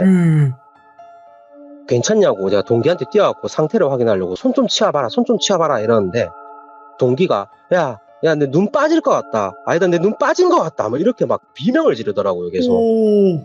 그래가지고 그 뒤에 수송관하고 정비관이 그 큰 소리를 들었으니까 동기를 데리고 이제 국군 수도병원으로 바로 출발을 하게 된 거죠. 늦은 밤이 돼서야 이제 수송관하고 정비관이 부대로 복귀를 하게 됐는데 동기의 상태가 궁금한 저는 이제 정비관님한테 제가 물어봤죠. 이제 어떻게 됐는지. 그러니까 이제 동기가 조금 위험한 상태고 지금 수술을 들어갔다가 나왔는데 회복되는 경과를 좀 지켜봐야 된다 뭐 이렇게 얘기를 하시더라고요. 네. 그래서 한 일주일, 2주일, 한 달, 2달 이렇게 시간이 지나고 제가 어느덧 병장이 됐을 때 그때 이제 동기가 돌아오게 됐어요. 그래서 진짜 반가운 마음에 의무실로 달려가가지고 문을 딱 열었는데 그 순간에 보였던 제 동기 얼굴이 아직도 좀 기억에 좀 남는데 코는 좀 완전히 삐뚤어져 있었고 네. 입술 일부분은 조금 없었고 그 다음에 입부터 이마까지 찢어진 걸 살짝 꼬매놓은 그 얼굴 그리고 한쪽 눈이 아예 그냥 닫혀버린 모습 그런 모습이었었어요 그때. 예. 가히 충격적이었었죠 그때. 근데 그때 군의관이 황급하게 붕대로 얼굴 가리면서 나가라고 이렇게 얘기를 한 거예요. 네. 저는 이제 뒤돌아서 나왔죠. 동기 같은 경우는 한 주 정도 부대에 있다가 병가랑 그 다음에 휴가를 써서 민간병원에서 재건 수술하고 재수술을 할 예정이라고 그렇게 들어서 차마 그 뒤로는 동기를 찾아가 보지 못했어요. 그 모습 때문에. 이렇게 이제 동기는 민간병원 가가지고 수술도 받고 다시 일상생활로 돌아오겠지라는 생각을 했는데 부대를 복귀하고 한 3일 뒤에 취침 시간 10시가 돼서 잠을 자고 있는데 누가 저를 막 깨우는 거예요. 눈을 뜨고 보니까 옆자리에서 자고 있던 후임이었던 거예요. 그래서 병장님 진짜 큰일 났습니다. 지금 집합 걸렸습니다. 이렇게 얘기를 하는 거예요. 아닌 밤중에 이게 뭔 소란인가 싶어서 중앙현관에 집합을 하게 된 거죠. 그때 당직사관에서 나온 말은 제 귀를 좀 의심하게 됐죠. 제 동기가 병실에서 2시간 전부터 없었고 이것을 불침번이 확인을 했고 경계근무자하고 당직사관이 영내 순찰을 해도 못 찾아서 전병력을 집합시켰대요. 뭐야, 안 돼. 오. 그래서 부대 입구에 있는 경계 근무자들은 제 동기가 뭐 나가거나 이런 거를 못 봤으니까 영내를 이작듯이 뒤져가지고 찾아내야 된다는 그런 말이었었거든요. 그래서 100명 가까이 되는 이제 병력이 흩어져서 제 동기를 찾기 시작했고 저 또한 이제 뭐 영내에 있는 산이며 초서며 진짜 막 샅샅이 찾아다녔어요. 한 새벽 3시쯤에 아마 시작을 했을 텐데 한 새벽 5시쯤 됐을까? 깜깜한 하늘이 보통 이제 새벽에 되면 푸르스름하게 좀 변하잖아요. 동이 트면서. 그때 동이 트는 상황에서 저랑 이제 제 마투임이 영내에 있는 이제 테니스장, 보통 대대장님들하고 장교급들이 치는 테니스장이 있었는데 그 테니스장을 마지막으로 찾고 뒤돌아 나가려고 했었어요. 네. 근데 후임이 저보고 병장님 저거 뭡니까? 저거 뒤에 저거 뭡니까? 이렇게 저한테 막 팔을 잡으면서 다급하게 이렇게 말을 하는 거예요. 그래가지고 제가 뭔데? 하면서 이렇게 딱 가리친 모습 봤어요. 근데 그때가 봤던 그 모습은 테니스장에 보통 초록색 천으로 이렇게 가려놓잖아요. 테두리 부분을. 새벽에는 빛도 없고 깜깜하니까 아무것도 몰랐지만은 동이 트면서 초록색 천이 빛을 받으면서 뒷면이 조금 비치는 그런 상황이었었던 거죠. 근데 그 상황에서 제 후임이 그걸 보게 된 거죠. 초록색 천 뒤에 무언가 있는 그 모습을. 막 소리를 지르니까 당시 주변에 있던 부사관, 장교, 병사들 너나 할 거 없이 다 테니스장으로 뛰어온 거예요. 네. 그리고 하나같이 다 그 실루엣을 보게 된 거죠. 이후에 부사관하고 장교들만 테니스장 뒤편으로 갔고 제 동기가 좀 극단적인 선택을 했다는 걸 알게 됐죠, 그날. 3일 정도 의무실에서 나오지도 않고 밥도 안 먹고 그렇게 앉아만 있다가 그날 새벽에 그렇게 극단적인 선택을 한 거였죠. 만약에 그때 당시에 진짜 저를 지켜주셨던 그 청도 할매가 저를 의자에다 앉혀놓진 않았다라면 만약에 제가 그 상황에서 제가 해볼게 하고 갔을 테고 네. 그러면은 동기의 모습이 제가 될 수도 있었던 거죠. 계속 사고를 유발하네, 계속. 그러면서 약간 악몽을 꾸면 한 번씩 그 장소하고 장면이 나와가지고 이게 식은땀 흘리면서 한 번씩 깰 때가 있어요, 제가. 마지막으로 한 가지 이야기를 좀 드릴 텐데, 네. 마지막으로 제가 삼재로 인해서 고통받다가 우연히 찾아간 무당에 관한 이야기예요. 삼재. 보통 이제 삼재는 그 삼재가 1년에 걸쳐서 나오는 게 아니라 들어오는 삼재, 누르는 삼재, 나가는 삼재에서 총 3년이 걸리잖아요. 네. 그때 당시에 제가 2019년에 삼재를 시작하는 들어오는 삼재를 겪기 시작했고, 이때는 정말 지금 와서 생각해봐도 이상할 정도 일이 안 풀리고 시시때때로 몸이 아픈데 병원을 가면은 그때뿐이고 2, 3일 뒤에는 또 똑같이 몸이 아프고 그게 계속해서 반복되던 때였어요. 그때 당시에 제가 다녔던 그 회사는 불이 꺼지지 않는다고 해서 별명이 등대였었거든요. 그 정도로 야근도 많고 일도 많고 이러다 보니까 저희 회사 별명이 등대였었어요, 그때. 그리고 직장 상사인 과장하고도 많은 트러블이 있었거든요. 지금 와서 생각해보면 흔한 직장 상사인데 일은 못하는데 연수만 좀 채우다 보니까 그 자리까지 올라가게 된 그런 최악의 상사였었거든요. 시시건건 제 일에 대해서 트집을 잡고 잘 되면은 사장한테 저보다 빨리 달려가가지고 자기가 지시를 이렇게 내려서 이렇게 잘 됐다 라고 하면서 제 공을 가로치기 바빴고, 뭔가 사장 마음에 안 들면은 그건 제가 독단적으로 행동했다고 꼬리 자르고 저한테 독박 씌우는 그런 최악의 과장이었어요, 약간. 예. 그런 회사에서 2년 동안 버티다가 누르는 삼재인 2020년도 때 일이에요. 그때는 9월에 태풍이 대한민국을 덮쳤을 때, 좀 마이삭이 덮쳤을 때인데, 네. 그때 진짜 일도 안 풀리고 몸은 아프고 보다 못한 팀장님이 학교 선배셨거든요. 팀장님이 저보고 니 진짜 뭐 마가 낀 것 같다. 애가 하루하루 갈수록 이제 죽어나가는 표정인데 자기가 알고 있는 용한 무당이 있는데 한번 가서 이야기라도 좀 해봐라 라고 하면서 이렇게 알려주시더라고요. 자기가 좀 도움을 많이 받았던 곳이래요. 근데 여기가 예약이 안 되니까 당일에 오늘 가도 되는지 안 되는지를 전화해서 물어봐야 된대요. 근데 이제 팀장님 집 자체가 불가 쪽이어서 이런 쪽에 좀 빠삭하게 알고 있는 것 같더라고요. 그래서 뭐 그냥 가서 이야기한들 바뀌는 건 없겠지만은 마음이라도 좀 편해져 보자. 내 마음이라도 좀 털어내고 오자. 그런 생각으로 가게 되었는데 하루 연차를 쓰고 아침에 전화를 했어요. 그때 바람이랑 비랑 진짜 태풍을 해서 때려 붙던 그런 날이었거든요.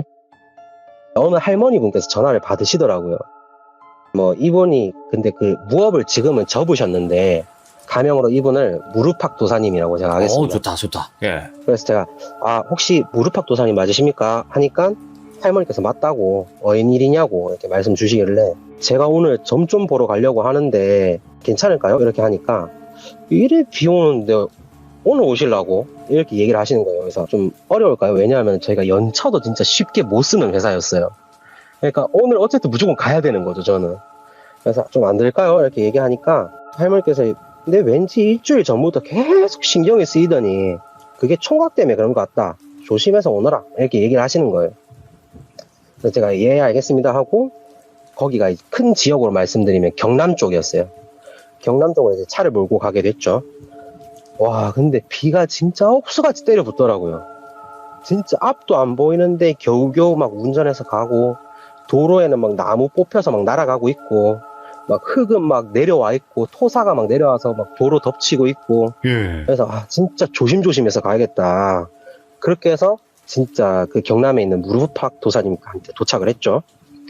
도착하니까 4층짜리 다가구 주택이더라고요. 차에서 우산을 꺼내가지고 나가려고 하는데 운전자석 문 앞쪽에 어떤 할머니가 우산을 들고 이렇게 있으시더라고요.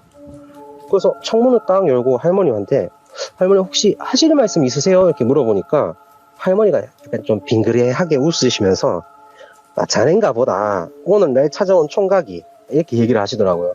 무릎팍 도사님이시더라고요, 진짜. 이야, 마중 나오셨네. 그래가지고 그 할머니 따라서 당집을 들어가게 됐죠. 들어가니까 일반 가정집인데 정중간에 불상이 위치해 있고 그 불상이 커튼처럼 얇은 붉은 천으로 가려져 있더라고요. 네. 다른 귀족님들께서도 이야기를 듣다 보면은 하실 거예요. 그래서 저는 참 이상한 곳이다. 보통 불상하고 이런 재단들을 정중앙에 오는 사람들한테 보여주고 하려고 하는데 이 집은 좀 특이하게 가려놨네. 이런 생각하면서 이제 탁자에 앉게 됐죠. 탁자에 앉으니까 무당 할머니께서 구름과자 중에 하나인 장미라고 있어요. 그거 하나를 탁 꺼내서 불을 탁 붙이면서 말씀을 하시더라고요. 바로 삶이 팍팍하지. 일을 하는데 성과도 없고 네가 하는 일이 맞나 싶고 그자? 근데 사람 사는 게 다 그렇다. 지나고 나면 별거 아닌 거라. 괜히 삼재라고 그런갑다 하고 생각하면 더 그렇다. 그러니까 그냥 이 또한 지나가리라 하고 살아리 이렇게 얘기를 하시는 거예요. 저는 말도 안 꺼냈는데. 근데 약간 좀 속으로 그런 게 있었죠. 약간 좀 사짠 것 같은데 이렇게 그냥 떠보다가 예. 표정이 바뀌면은 그거를 캐치해서 말하려나 보다. 인간 불신이 좀 있어가지고 그때 당시에는. 그래가지고 최대한 표정 변화 없이 예 그냥 이러고만 있었거든요. 그때 갑자기 할머니께서 웃으시면서 왜 내가 어디 선무당 같아서 그러나 그래 내가 가면 네 뭐 봐줬으면 좋겠나 이렇게 얘기를 하시는 거예요. 그러길래 제가 그러면은 뭐 제 사주팔자가 궁금하다. 초년운, 중년운, 노년운의 운의 흐름이 궁금하다 이렇게 얘기하시니까 할머니께서 그래? 근데 네 한 보니까 초년에는 뭐 죽을 뻔한 적이 한두 번이 아닌 것 같고 그 운이 지금 3재 끝까지 이어지네. 근데 그 뒤로는 괜찮을기라 이렇게 얘기를 하시는 거예요. 그리고 얘기하시길래 할머니께 말씀드렸죠. 혹시 그 사주팔자나 이런 거는 생년월일을 하고 태어난 시랑 한자 이름 같은 거 이런 거 드려야 되는 거 아니에요? 이렇게 말씀을 드렸거든요. 근데 할머니께서 또 껄껄 웃으시면서 얘기를 하시는 거예요. 내는 그런 거 필요 없다. 근데 네 장단 한번 맞춰줄구만. 태어나고 이름이 뭐냐고 이렇게 물어보신 거예요. 그래서 제가 태어난 이제 생년월일, 태어난 시, 그 다음에 한자 이름을 이렇게 적어서 드리니까 할머니께서 팔짱을 끼더니 이렇게 골똘히 보시더라고요. 한 5분쯤 지났나? 갑자기 할머니께서 진짜 한박 웃음을 지으시더니 아이고야 야가 일이 컸네 일이 장성했네 하면서 제 손을 탁 잡으시더라고요. 저는 막 당황해가지고 왜 이러세요 이렇게 하니까 할머니께서 계속해서 웃으시면서 그래 운명이란 게 이래 이어진다 하면서 이렇게 저한테 이야기를 해주시더라고요. 그 이야기가 제 첫 부분에 말씀드린 어머니와 그때 송현동 무당 아주머니의 우와. 일이었던 거고요. 처음에 이 무당 할머니한테 들을 때는 이게 무슨 소린가 싶었죠. 맨 처음에는. 왜냐면 제가 기억도 못하는 깐난쟁이 때 일이잖아요. 그렇지. 할머니한테 이 말을 끝까지 듣고 재밌네요 하고 났는데 저 잠깐 구름과자 좀 태우고 올게요 하면서 1층에 내려가서 구름과자를 태우면서 어머니께 전화를 드렸어요. 근데 통화음이 2번도 가기 전에 어머니께서 바로 전화를 받으시더라고요. 예. 그러면서 잔소리가 기관총같이 날라오시죠. 이제 제정신이냐 지금 이 태풍 올라오는데 어딜 간 거냐 하면서 이렇게 막 기관총처럼 쏟아지는데 제가 그때 어머니 말을 탁 끊고 얘기했죠. 엄마 혹시 무릎팍도사님이라고 아나? 이렇게 얘기 드린 거예요. 예. 그래갖고 무릎팍도사? 하면서 이러면서 되게 골똘하게 좀 침묵의 시간이 좀 흘렀죠.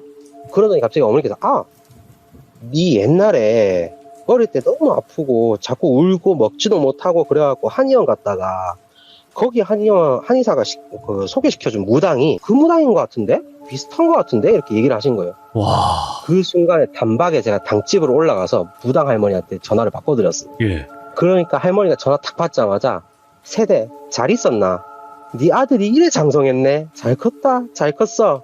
정말 내가 그때 하늘에 뜻이 닿았다고 하지 않았냐? 이렇게 얘기를 하시는 거예요. 그러면서 이제 얘기를 하신 게 그래 내 맞다. 송현동의 그 무당. 그래 네 아들 별일 없고 별 문제 없다. 내 세상 살면서 풍파 안 겪은 사람이 어딨나. 그렇지. 내가 잘 이야기해서 보내줄게 하면서 전화를 끊으시더라고요. 예. 그러면서 이제 저한테 말씀하시기를 그때는 네 엄마나 내나 손이 닳도록 빌었다고. 그러면서 그 기도가 하늘에 닿아서 뜻이 이루어지니 그게 네 옆에 계시는 할머님이시다. 이렇게 얘기를 하시더라고요. 저는 이제 지켜주는 분이 계실 거라고 어렴풋이 느끼고 있었는데 제가 여쭤봤어요. 어떤 분이신지. 근데 제 본가, 그러니까 본이라고 하죠, 보통. 김해 김 아니면은 뭐 이런 것처럼 경주 김씨 이런 것처럼 저는 청도거든요. 제 본이 청도인데 그 청도 본가의 큰 어르신이라고 하시더라고요. 예. 이제 자식들, 자손들, 대대손손 별 탈 없이 이렇게 지켜봐 주시고 지켜주셨던 거라고 하시더라고요. 그러면서 제가 막 대학생 때 사고 나고 다친 건 뭐냐, 이건 무슨 일이냐 이렇게 얘기하니까 그때는 귀신이 활개를 치는 그런 날이었대요. 그래서 그런 활개를 치는 날인데 이래저래 너 지켜주는데 그 못된 귀신이 할머니 눈을 가린 것 같다 이렇게 얘기를 하시더라고요. 네. 그래서 할머니께서는 어떻게 알고 계시는데요 하니까 네 뒤에 계시는 할머니가 나한테 다 얘기해주고 있다고 그날의 일을. 그러시더라고요. 예. 그러면서 이제 뭐 이래저래 삼재에 대해서 깊게 생각하지 말고 그냥 세상 잘 살으라고. 그러면서 네가 삼재 끝나는 해에 청도 할매는 또 다른 후손들 자손들 돌봐주러 가신다고 하니까 앞으로 남은 삼재 1년은 조심조심해서 잘 살고 그 뒤로는 당당하게 멋지게 잘 살으라는 덕담으로 그렇게 마무리가 되었었거든요. 예. 그리고 나중에 뭐 듣게 된 사실인데 그 무릎팍도사님은 2020년도 이후로 무업을 완전히 접으셨고 신을 보내드렸다고 저희 어머니한테 들었거든요. 그리고 시골에 들어가서 남은 여생을 즐기고 있다고 그렇게 들었었어요. 야. 또 추가적으로는 그때 이제 무릎팍도사님이 2019년 때 원래 무업을 접으려고 하셨대요. 그때는 네네. 연세도 좀 있으셨고 60대 뭐 중후반까지 가셨겠죠. 이제 그때 당시에. 근데 이제 무업 접고 시골 가서 살려고 하는데 뭔가 계속 신경이 쓰이대요. 그래서 하루만 더 하시면서 무업을 계속 이어가다가 저를 만나게 된 거예요. 네. 그래서 그 이후에 저를 보고 이야기하고 난 뒤에 신경 쓰이는 게 싹 사라지는 게 그런 걸 딱 느끼고 마지막으로 무업을 접으셨다고 하시더라고요. 그리고 마지막으로 나가는 삼재의 마지막인 2022년 올해죠. 2월 1일이 음력으로 1월 1일이잖아요. 2월 1일 설날에 제가 딱 잠을 자는데 꿈을 꾸게 돼요. 진짜 넓은 황금빛 들판에 잘 익은 벼가 있었고 그리고 예전에 본 듯한 그 커다란 한옥집 그게 보이게 된 거죠. 그리고 저는 그 한옥집 문 앞까지 걸어갔는데 한옥집 문이 딱 열리면서 그 백발에 꽃비녀로 단정하게 쪽진 그 할머니께서 딱 나오신 거예요. 저도 왠지 모르게 꿈에서는 제 의지랑은 다르게 행동이 되는 경우가 있잖아요. 저도 모르게 그 할머니한테 큰절을 하게 됐어요. 그 할머니께서 엎드려 있는 저를 일으켜 세우시면서 그때 당시에 저한테 말씀하셨던 게 다 기억이 나는 게 됐다. 다 잘 됐다. 이제 너무 걱정하지 마라 하면서 제 오른팔에 있는 화상 자국을 쓰다듬으시면서 어찌 참았나 얼마나 아팠을꼬 이렇게 얘기하시고 짱돌의 이마가 찢어진 부분을 쓸어내리시면서 얼마나 놀랬을까 얼마나 아팠을꼬 이러셨고 그 다음에 제 오른쪽 철심 박혀있는 다리와 몸을 쓰다드시면서 내가 미안타 하면서 눈물을 흘리셨거든요. 예. 그때. 그러면서 저도 모르게 할머니를 이제 꿈에서 안아드리면서 감사했습니다 할매 하면서 꿈을 탁 깨게 된 거예요. 아마 저보다 더 힘든 시기를 겪고 있는 다른 후손들을 보살피러 떠나신 거겠죠. 네, 이것으로 제가 파란만장했었던 큼직큼직한 사건들은 이걸로 끝입니다. 야. 들어주신 귀족님들하고 도민님들한테 감사드립니다. 진짜 감사합니다. 저희가 또 감사해요. 정말 또 레전드 이야기가 탄생하지 않았나 싶어요. 근데 네. 지금은 어떻게 보면 이제 존모 대장님의 어릴 적부터 네네. 지금 성장기까지의 일들을 좀 큼직큼직한 사건들만 이야기를 해주신 건데 그 사이에 네네. 뭐 짜잘짜잘한 그런 일들도 있나요? 야간 산행하러 갔다가 친구랑 멧돼지를 만나가지고 죽을 뻔했던 적도 있었고 근데 그때 친구가 약간 좀 귀신처럼 사라진 저만 멧돼지한테 쫓겼던 그런 경험이 있었고 또 한날은 유럽 여행을 갔는데 그때 당시에 제가 그 이탈리아를 들어갔었거든요. 그때 제가 한번 붙여줬던 별명이 있던 친구들 유럽 친구들이 있는데 테르미니 역이라고 보통 중앙역이 있거든요. 알죠. 테르미니 역에 보면은 뒤에 골목길이 있어요. 근데 거기에 테르미니 역에 러브 액츄얼리라는 그 친구들 2명도 있었고 그때 흉기에 피습당해서 진짜 큰일 날 뻔했었던 적 그런 적도 있었고 그리고 중간중간에 말씀 안 드렸던 것처럼 지나가다 돌 맞은 거 그리고 군대에 그 상반신밖에 없었던 군인 귀신 1명 뭐 지금 뭐 이래저래 풀어보려고 하면은 지금 당장은 생각이 안 나는데 네네. 그렇게 아마 또 짜잘짜잘 하는 것들이 좀 많았어요. 알겠습니다. 오늘 대장님께서 이렇게 이야기를 들려주셨고 와 진짜 네. 들으면서 그 할머님을 다시 만난 것도 그렇고 그 청도 네네. 할머니께서 도와주실 때 해주신 그 말도 그렇고 너무 소름 끼치는 거예요. 그러니까 좋은 의미로도 소름이 끼치더라고요. 진짜 그분이 만신할머니 그 느낌이 아닌가 생각이 드네요. 진짜. 그 만신 할머니는 아니셨던 것 같아요. 그러니까 그런 느낌이 만신할머니와 비슷하다라는 느낌인 거죠. 네네. 그렇죠. 같은 분은 아니겠죠, 당연히. 그쵸. 지금도 살아 계신 거 아니에요, 그분? 지금 아마 살아 계실 거예요. 20년도 때 무업 접으시고 네. 뭐 경남 어디 시골에 들어가셔서 막 텃밭 가꾸시고 그렇게 사신다고 하시더라고요. 저희 어머니께서 한번 갔다가 오셨대요, 한번. 오, 네. 지금은 편안하게 이제 생활을 하시는구나. 네네. 진짜 너무 또 큰 이야기를 들은 것 같아요. 진짜 너무 감사드리고 늦은 시간까지 고맙습니다. 네네. 감사합니다. 다음번에 또 다른 이야기 있으면 찾아와 주세요. 네, 알겠습니다. 감사합니다, 돌비님. 고맙습니다. 자, 이번 이야기 아마 들으신 분들은 다 공감하실 거예요. 정말 또 레전드 이야기였고, 결국에는 귀신이라는 존재가 계속 괴롭힘을 해서 거의 이거는 죽이려고 한 거죠, 사람을. 이 정도로 사고를 내게끔 만들었다는 것은 진짜 그 사람 죽이겠다는 나쁜 마음이었던 거거든요, 귀신 자체들이. 근데도 역시나 하늘의 뜻이 닿았는지 도와주려고 했던 분들도 나타나고 도와주시는 또 소울형도 계시고 하다 보니까 그런 일들을 많이 면했던 것 같아요. 그리고 마지막에 나왔던 말 여러분들도 알고 계시면 좋을 게 삼재라시고 괜히 일이 안 돼서 삼재 탓을 해서 더 일을 키우면 안 된다고 저는 봅니다. 그러니까 여러분들도 삼재면 그냥 지나가는 것 중에 하나다 생각하시는 게 더 마음 편하지 않을까 생각을 해보게 됩니다. 시청해주신 모든 분들 감사합니다. 고맙습니다.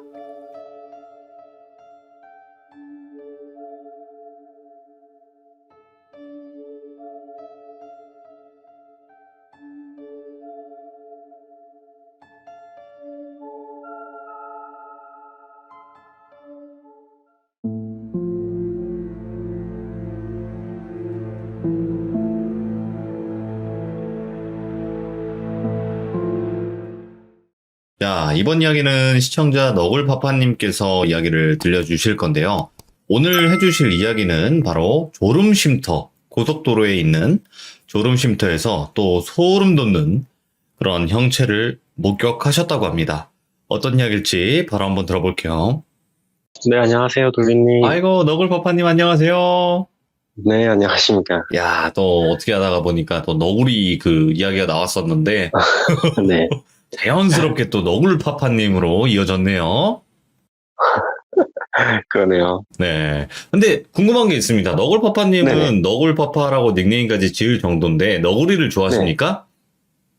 아, 그런 건 아니고요. 네.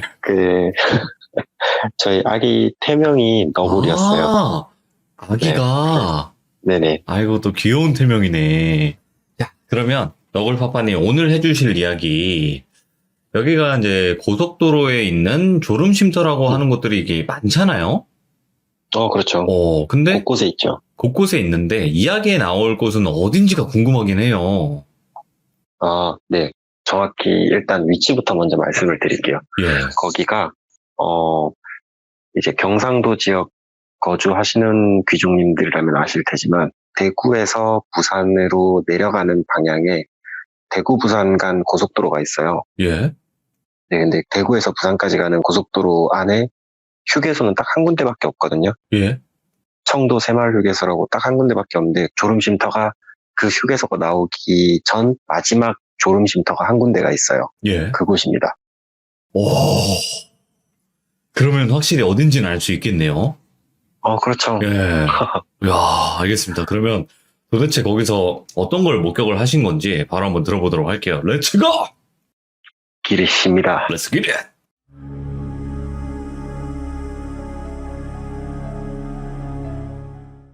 전에 제가 돌비님 방송을 듣다 보니까 아스라님께서 한국 요괴들에 대한 얘기들을 해주셨더라고요.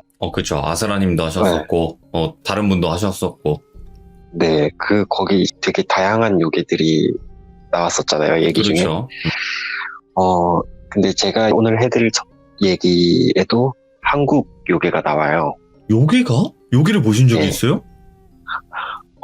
네, 지금 말씀드리자면 제가 본 건 요괴였죠. 예. 사실 이게 오래된 얘기가 아니고 올해 8월 초예요. 그러니까 이제 겨우 딱 한 달, 1개월 정도 지난 경험이죠. 그래서 무엇보다 아직도 또렷하고 제 기억 속에 아직 남아있는데 예. 사실 별 다를 거 없는 날이었어요. 그날도 아침 출근을 하고 업무를 보던 중에 이제 영업소 옆에 그쪽이 논밭이 많아서 까마귀들, 까치들 이런 게 많거든요. 근데 영업소 바로 옆에 되게 큰 높은 나무가 있는데 그 나무 꼭대기에 까마귀 한 마리가 딱 걸터 앉아서는 그날따라 유독 되게 세차게 운다? 이런 느낌을 받았어요, 제가. 깍! 이러면서 네, 똑같으시네요. 돌까마귀라고? 예.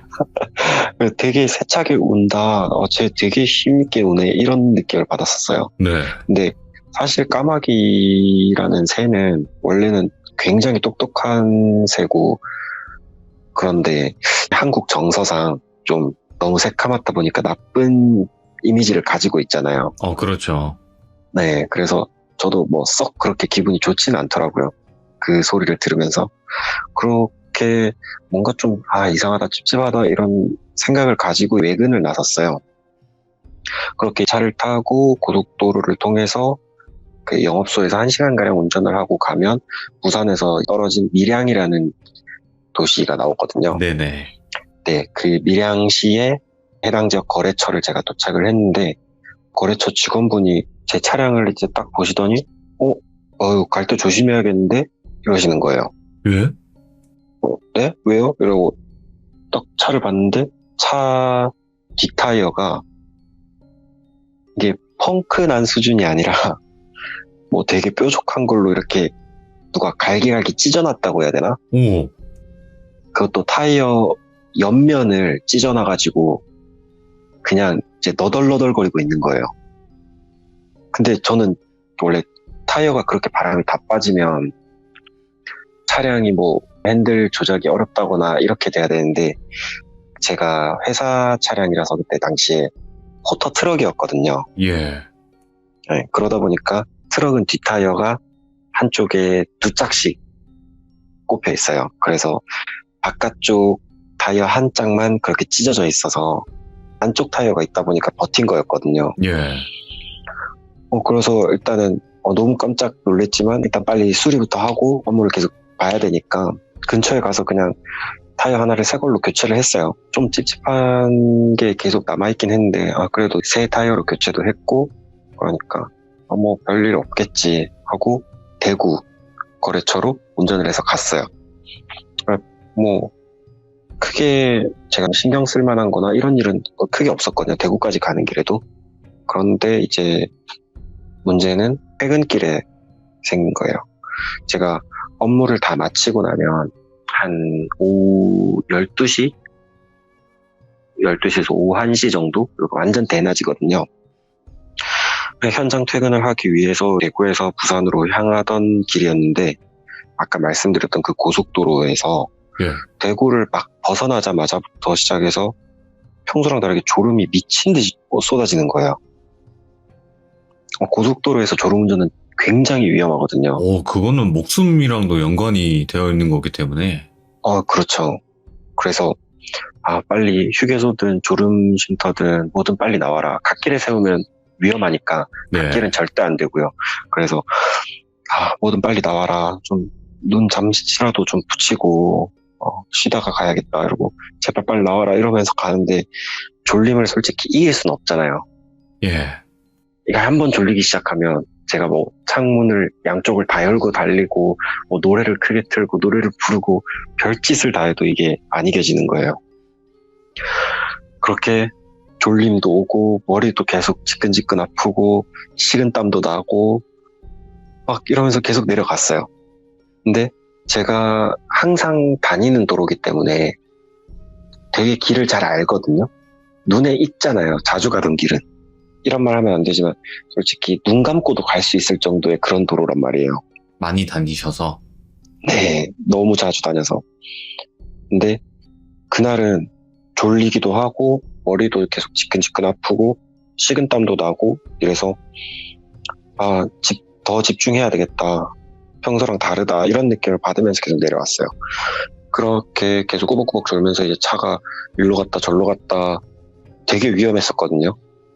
뭐 수십 번을 진짜 가드레일 부딪힐 뻔하기도 하고 옆 차선 차량이랑 충돌할 뻔하기도 하고 막 옆차들 빵빵거리고 난리가 난 거예요.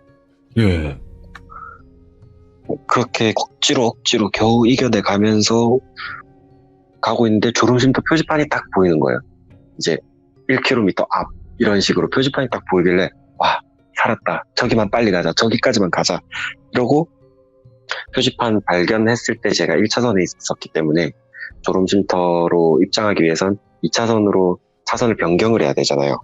그래서 차선 변경을 하기 위해서 제가 사이드 미러를 봤어요. 조수석 쪽 사이드 미러를 딱 쳐다봤는데 트럭 조수석 뒤편에 검은 물체가 차에 딱 달라붙은 건지 아니면 차랑 같은 속도로 이렇게 날아오고 있는 건지 그건 잘 모르겠어요. 어쨌든 검은 게 바로 옆에 딱 붙어 있는 거예요. 차 옆에. 예. 순간적으로 딱 봤을 땐 그게 검은 형태다, 뭐 귀신이다 이런 게 아니라 차인가 싶어서 너무 놀란 마음에 핸들을 틀 뻔했거든요. 근데 그때 만약에 핸들을 틀었으면 저는 1차선에서 속도 내서 오고 있던 차량과 충돌을 했겠죠. 그래서 그 차도 빵 하는 클락션 소리에 제가 정신을 차리고 핸들을 겨우 딱 붙잡았어요. 그렇게 겨우 한 번 진짜 위험한 사고가 날 뻔한 걸 겨우 건너고 졸음쉼터에 겨우 도착을 했는데 예. 딱 졸음쉼터에 도착을 하면 대낮이라고 있잖아요. 그 점심 직후였기 때문에 보통 그때가 가장 졸음이 많이 몰리는 시간이라 그때쯤 졸음쉼터를 가면 차들이 되게 많거든요. 예. 휴식을 취하러 오시는 분들이.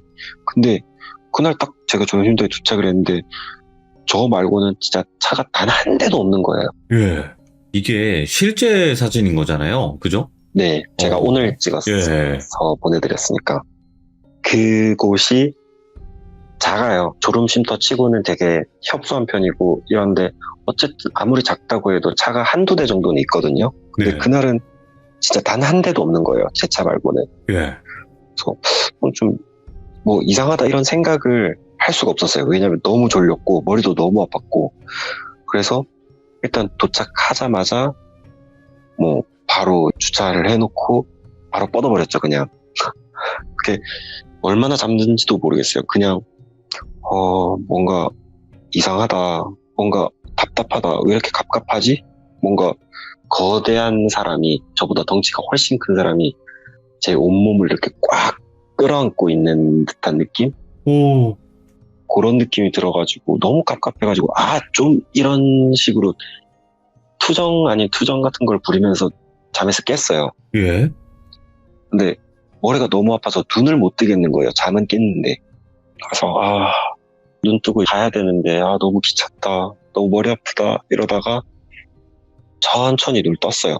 저는 천천히 딱 떴는데 전 제가 잘못 본 줄 알았거든요. 헛것 본 게 아니었다면. 왜요? 제가 눈 뜨자마자 제 트럭이라 그랬잖아요. 트럭은 앞유리가 굉장히 운전석과 가까이 붙어 있잖아요. 맞아요. 예. 제 트럭 앞유리에 까만데 온통 까매요. 그냥 안개같이, 안개 속에 있는 것처럼 뭔가 깝깝해요. 까맣다기보다는 깝깝한 느낌에 뭔가 붙어가지고, 그거 아시죠? 썬팅된 차량들 안에 들여다보려면 양손 이렇게 눈 옆에 망원경처럼 이렇게 모으고 맞아. 두리번거리는 거. 예. 딱 그 자세로 차 안쪽을 계속 이렇게 눈을 희번덕희번덕거리면서 약간 두리번두리번 뭔가 뒤지듯이 그렇게 바라보고 있는 거예요, 뭐가. 예. 근데 이게 사람이 아니에요. 제가 잘못 본 게 아니라 이게 확실히 사람이 아니에요. 되게 작은 사람만한 크기긴 한데 얼굴이 사람이 아니에요. 제일 비슷한 게 박쥐? 박쥐같이, 엄마. 약간 박쥐상이라 그래야 되나? 그렇게 생겼어요. 코도 약간 들창코고. 흡혈박쥐처럼? 모르겠어요. 흡혈박쥐 어떻게 생겼는지 모르겠는데 약간 그러니까 박쥐상이에요. 돼지같이 생겼는데 막 좀 무섭게. 네, 맞아요. 예. 네, 돼지처럼 들창코에다가 그리고 이마 양 끝에 귀인지 뿔인지 자세히 안 봐서 모르겠는데 뾰족한 게 양 끝에 솟아 있었고. 우와. 그래서 제가 너무 놀래가지고 그냥 어버버거리고 있었죠. 당시에는 눈 뜨자마자 그런 게 눈앞에 보이니까. 예. 그래서 한참을 이러고 멍하니 있는데 이제 그 까만 게 손을 이렇게 모아서 보고 있었다고 그랬잖아요. 그 한쪽 손톱을 세우더니 앞유리를 톡톡톡톡톡톡톡톡톡톡 하고 때리는 거예요. 계속. 뭔가 앞유리를 깰 것처럼 톡톡톡톡톡 하고 계속 때리는 거예요. 솔직히 지금은 아무렇지 않게 이렇게 얘기하는데 그때를 다시 떠올리면 아직도 오금이저리거든요. 그 톡톡톡톡 소리가 와 이거 내가 조금만 더 무시하고 방치하면 곧 저거 깨고 들어와서 나 죽여버릴 수도 있겠다 제가. 이런 생각이 들 정도로 너무 무서웠어요. 그러고 진짜 단 한 발짝도 못 움직이고 그 좁은 차 안에서 제가 할 수 있는 게 뭘까 이거를 머릿속으로 계속 엄청 머리 회전을 빨리 했거든요. 고민을 빠르게 막 하고 있는데 이제 앞유리가 다 그놈한테 이제 다 덮여 있으니까 앞뒤에 차들이 있는지 없는지 그게 안 보이는 거예요. 근데 그래도 내가 잠든 사이 분명 다른 차들, 다른 분들이 와 계시겠지. 그러면 내가 여기서 있는 힘껏 고함이라도 지르면 그 사람들이 뭔 일 있나 싶어서 누가 한 명이라도 문을 열어주지 않을까 싶은 생각이 드는 거예요. 딱 그 생각을 하고 그래 소리를 지르자 이러고 진짜 온 힘을 다 쥐어짜내가지고 악을 질렀거든요. 와. 계속 악을 질렀어요. 소리를 지르는 정도가 아니라 나 살겠다고 악을 질러댔어요. 하면서 소리를 지르는데 그렇게 막 한참 악 질렀는데도 뭔가 도와주러 올 낌새가 안 느껴지는 거예요. 그래서 한참 그렇게 악 지르다가 아니야 이거 꿈이다.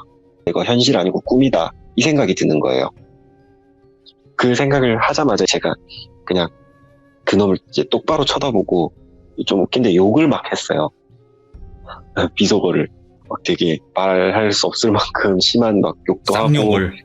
네, 되게 유치할 수도 있는데 막 부모님 안부 묻는 그런 욕도 하고. 예, 패드립. 패드립도 막 하고 막 그랬어요. 너무 무서우니까 좀 그 두려움이라도 없애고 싶어. 막 한참 그렇게 욕을 하는데 얘가 갑자기 비웃는 거예요 저를. 이런 식으로 더 해봐 이런 식으로 씩 웃더니 내가 하찮은 놈이라는 것처럼 재미없다는 듯이 그렇게 비웃고는 사라져버리는 거예요. 그냥 원래 없었던 것처럼. 그래서 전 제가 그때 꿈에서 깬 줄을 알았거든요. 욕을 하다 내가 꿈에서 깬 거구나. 그러고 잠시 정신을 차리려고 차 안에 있는데 차 안에 공기 자체가 너무 깝깝한 거예요. 숨 막힐 것처럼. 예. 그래서 차에서 진짜 엄청 급하게 막 뛰어내렸거든요. 뭐에 놀란 것처럼 막 급하게 뛰어내렸어요. 그래서 딱 내리자마자 눈에 보이는 게 앞에서 담배 피고 계신 아저씨 한 분, 그리고 휴식하러 들어온 차들 여러 대. 분명히 없었는데 마치 나 오기 전부터 여기 있었던 사람들처럼 그렇게 있는 거예요. 그래서 내가 진짜 너무 졸리기도 했나 보다. 너무 꿈을 제대로 꿨나 보다. 요즘 돌비님 방송을 봐서 그런가? 이런 생각을 진짜 했어요, 그 당시에. 진짜로. 제가 당시에- 사실이요. 예, 맞아요. 그런 생각까지 하고, 이제, 예. 그래도 좀 푹 잤다 생각하면서 차 안에 이제 담배를 꺼내려고 차 문을 딱 열었거든요, 트럭 문을.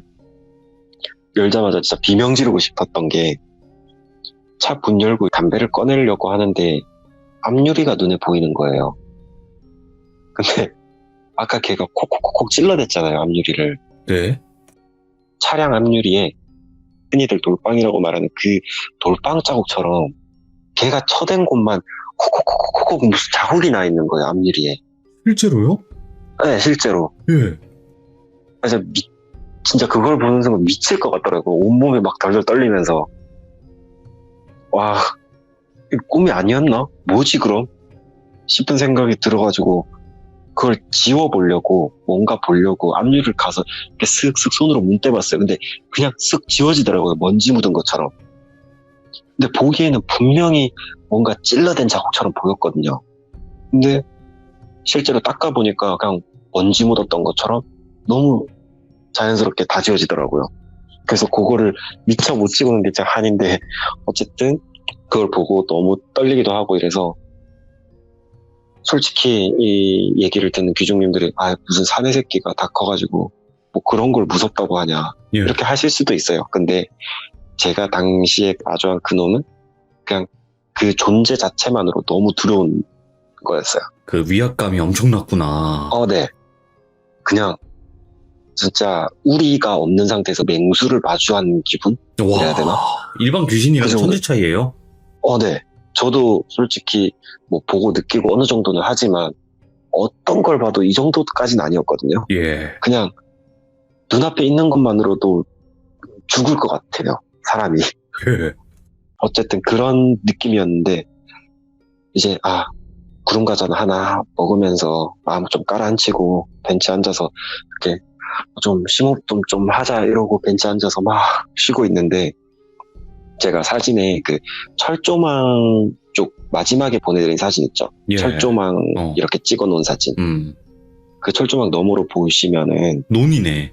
밭. 네, 그냥 완전 논길이죠. 예. 근데 그 논길 한가운데 저 분명히 이제 잠에서 깼잖아요. 그 네. 잠에서 깨고 구름과자 먹으면서 이렇게 그쪽 보고 있는 건데 그 논길 한가운데 아까 걔가 제 쪽을 향해서 반갑다는 듯이 손을 막 흔들고 있는 거예요. 양손을 미치듯이 막 흔들고 있는 거예요. 그걸 보니까 또 전 멘탈이 터지는 거죠. 근데 그 상황에서 제가 뭔가 액션을 취하면 걔가 당장 다시 제 앞에 올 것 같은 거예요. 그래서 못 본 척 하자 이러면서 고개를 슬쩍 돌렸어요, 옆으로. 근데 아까 계속 옆에 줄담배 피고 계시던 아저씨가 한 분 계셨었거든요. 예. 근데 그분이 저를 이렇게 많이 쳐다보고 계시는 거예요. 고개를 돌리니까. 그래서 내가 좀 이상하게 행동했나?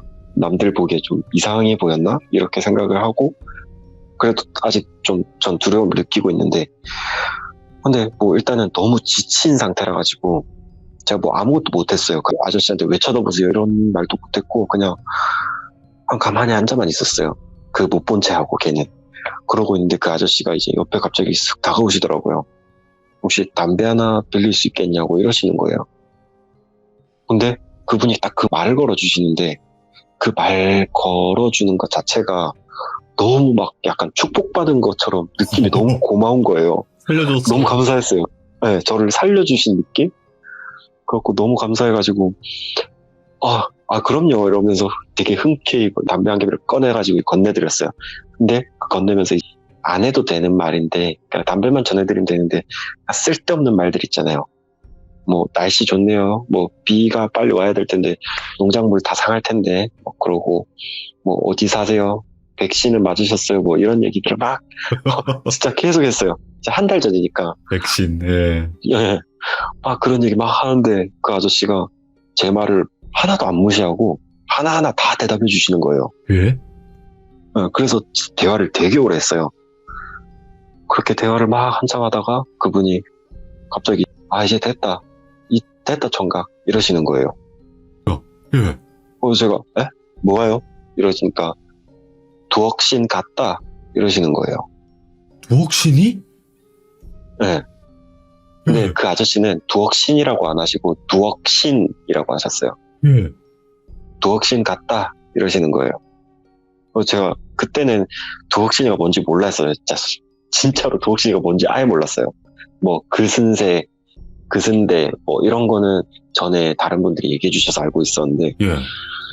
그래서 뭔 소린지 제가 전혀 못 알아들어가지고 무슨 말씀이세요? 이러고 물으니까 아저씨가 오늘 하루 종일 머리 안 아팠냐고 이렇게 물으시는 거예요. 뭐 계속 아침부터 지끈지끈하긴 했는데 왜요? 그러니까 그게 다 두억신 때문이지 니는 뭔데 저런 거랑 엮이냐 이러시는 거예요. 예.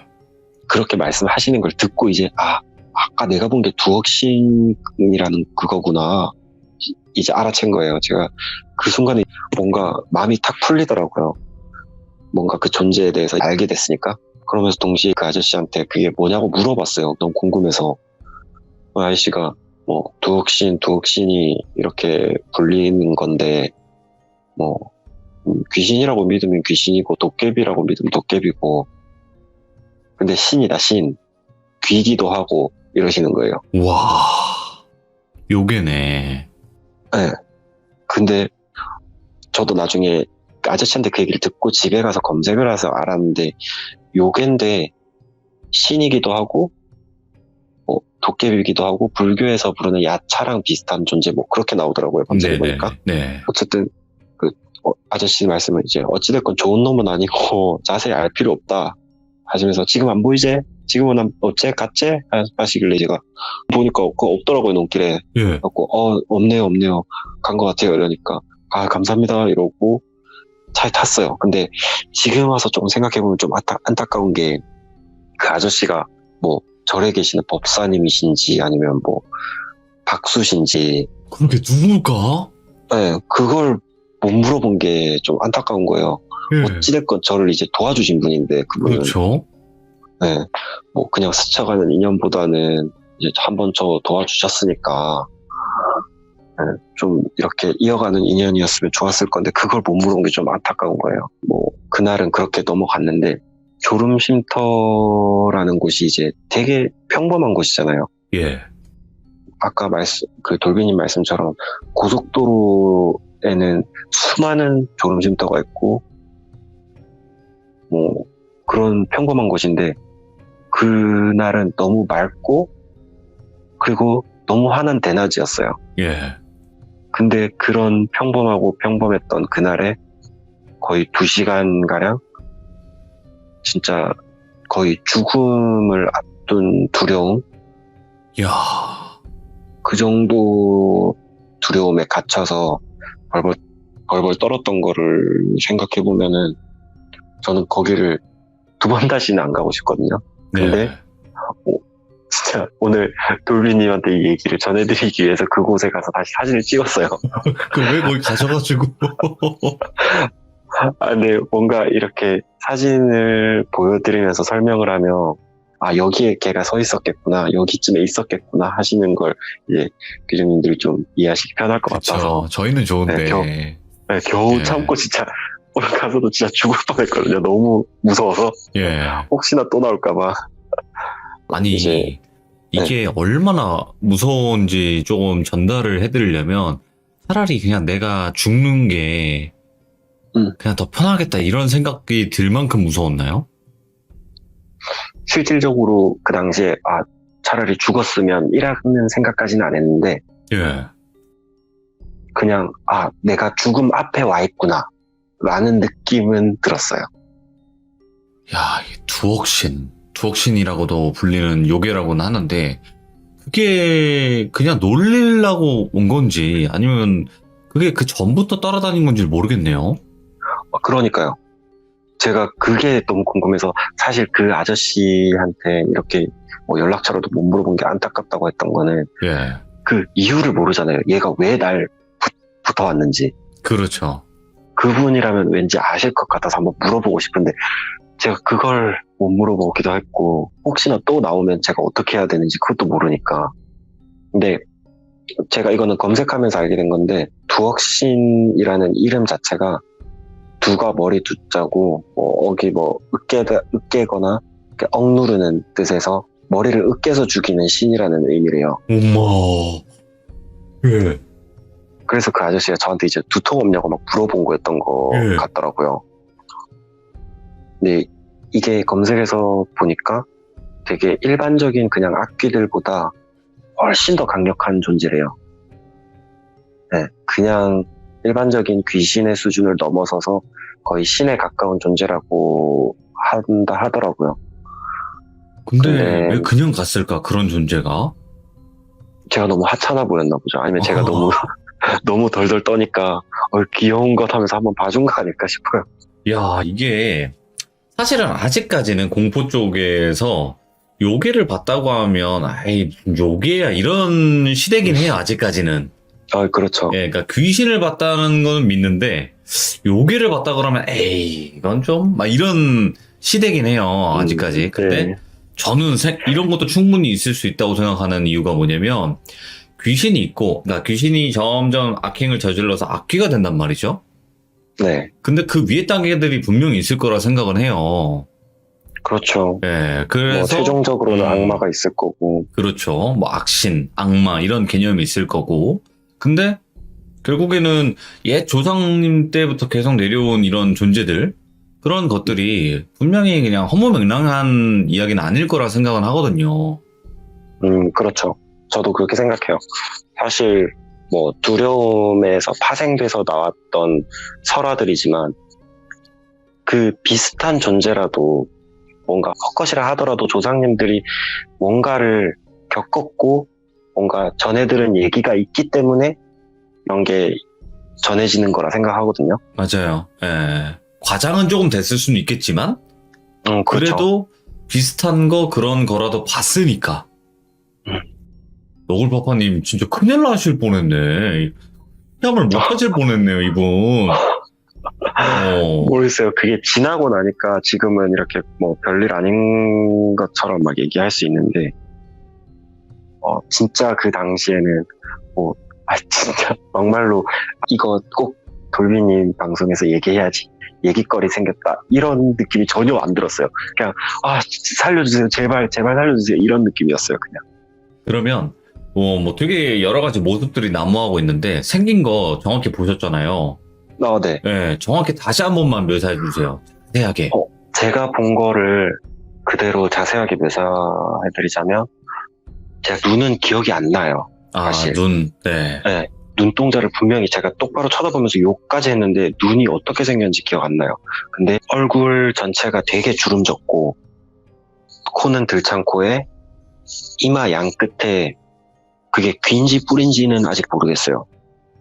근데 되게 뾰족하게 뭐가 솟아 있었고요. 이마 양 끝에. 그리고 손톱으로 톡톡 치는데 손톱이 되게 까맣고 길었어요. 오, 그 위는요? 상의. 상체는 그분 아시나? 그 개그맨 이승윤님 아세요? 알통맨? 그 자연인 나오시는 분 있잖아요. 예. 네. 근데 그분이 과거에 한참 헬스 하실 때 되게 그 승모근 막 이렇게 막 그 어떤 느낌인지 아시죠? 우락부락한 딱 그런 체격이었어요. 승모근 엄청 빡빡 이렇고 양쪽이 어깨 엄청 딱 벌어져 있고 근데 그런 그 막 근육질 뭐 이런 걸 다 떠나서 전체적인 체격은 되게 그냥 사람으로 치자면 되게 왜소해 보이거든요. 그러니까 체격의 크기라고 해야 되나? 부피. 전체적인 부피는 되게 왜소한 사람만한 크기인데 그냥 그 풍긴 아우라가 달라요. 까매요, 그리고? 색깔은 까맣다고 표현할 수 있는데 느낌은 그냥 뿌연 안개 속에 있는 느낌이에요.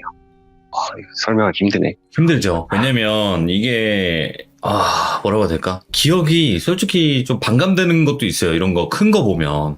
그런가요? 가물가물해지는 것도 있고 좀 그런 게 있기 때문에 아무튼 무서운 존재네. 그러니까 일반 귀신들 이런 잡귀들에 관련된 이야기에서 나오는 그런 모습보다는 네. 확연히 다르긴 하네요.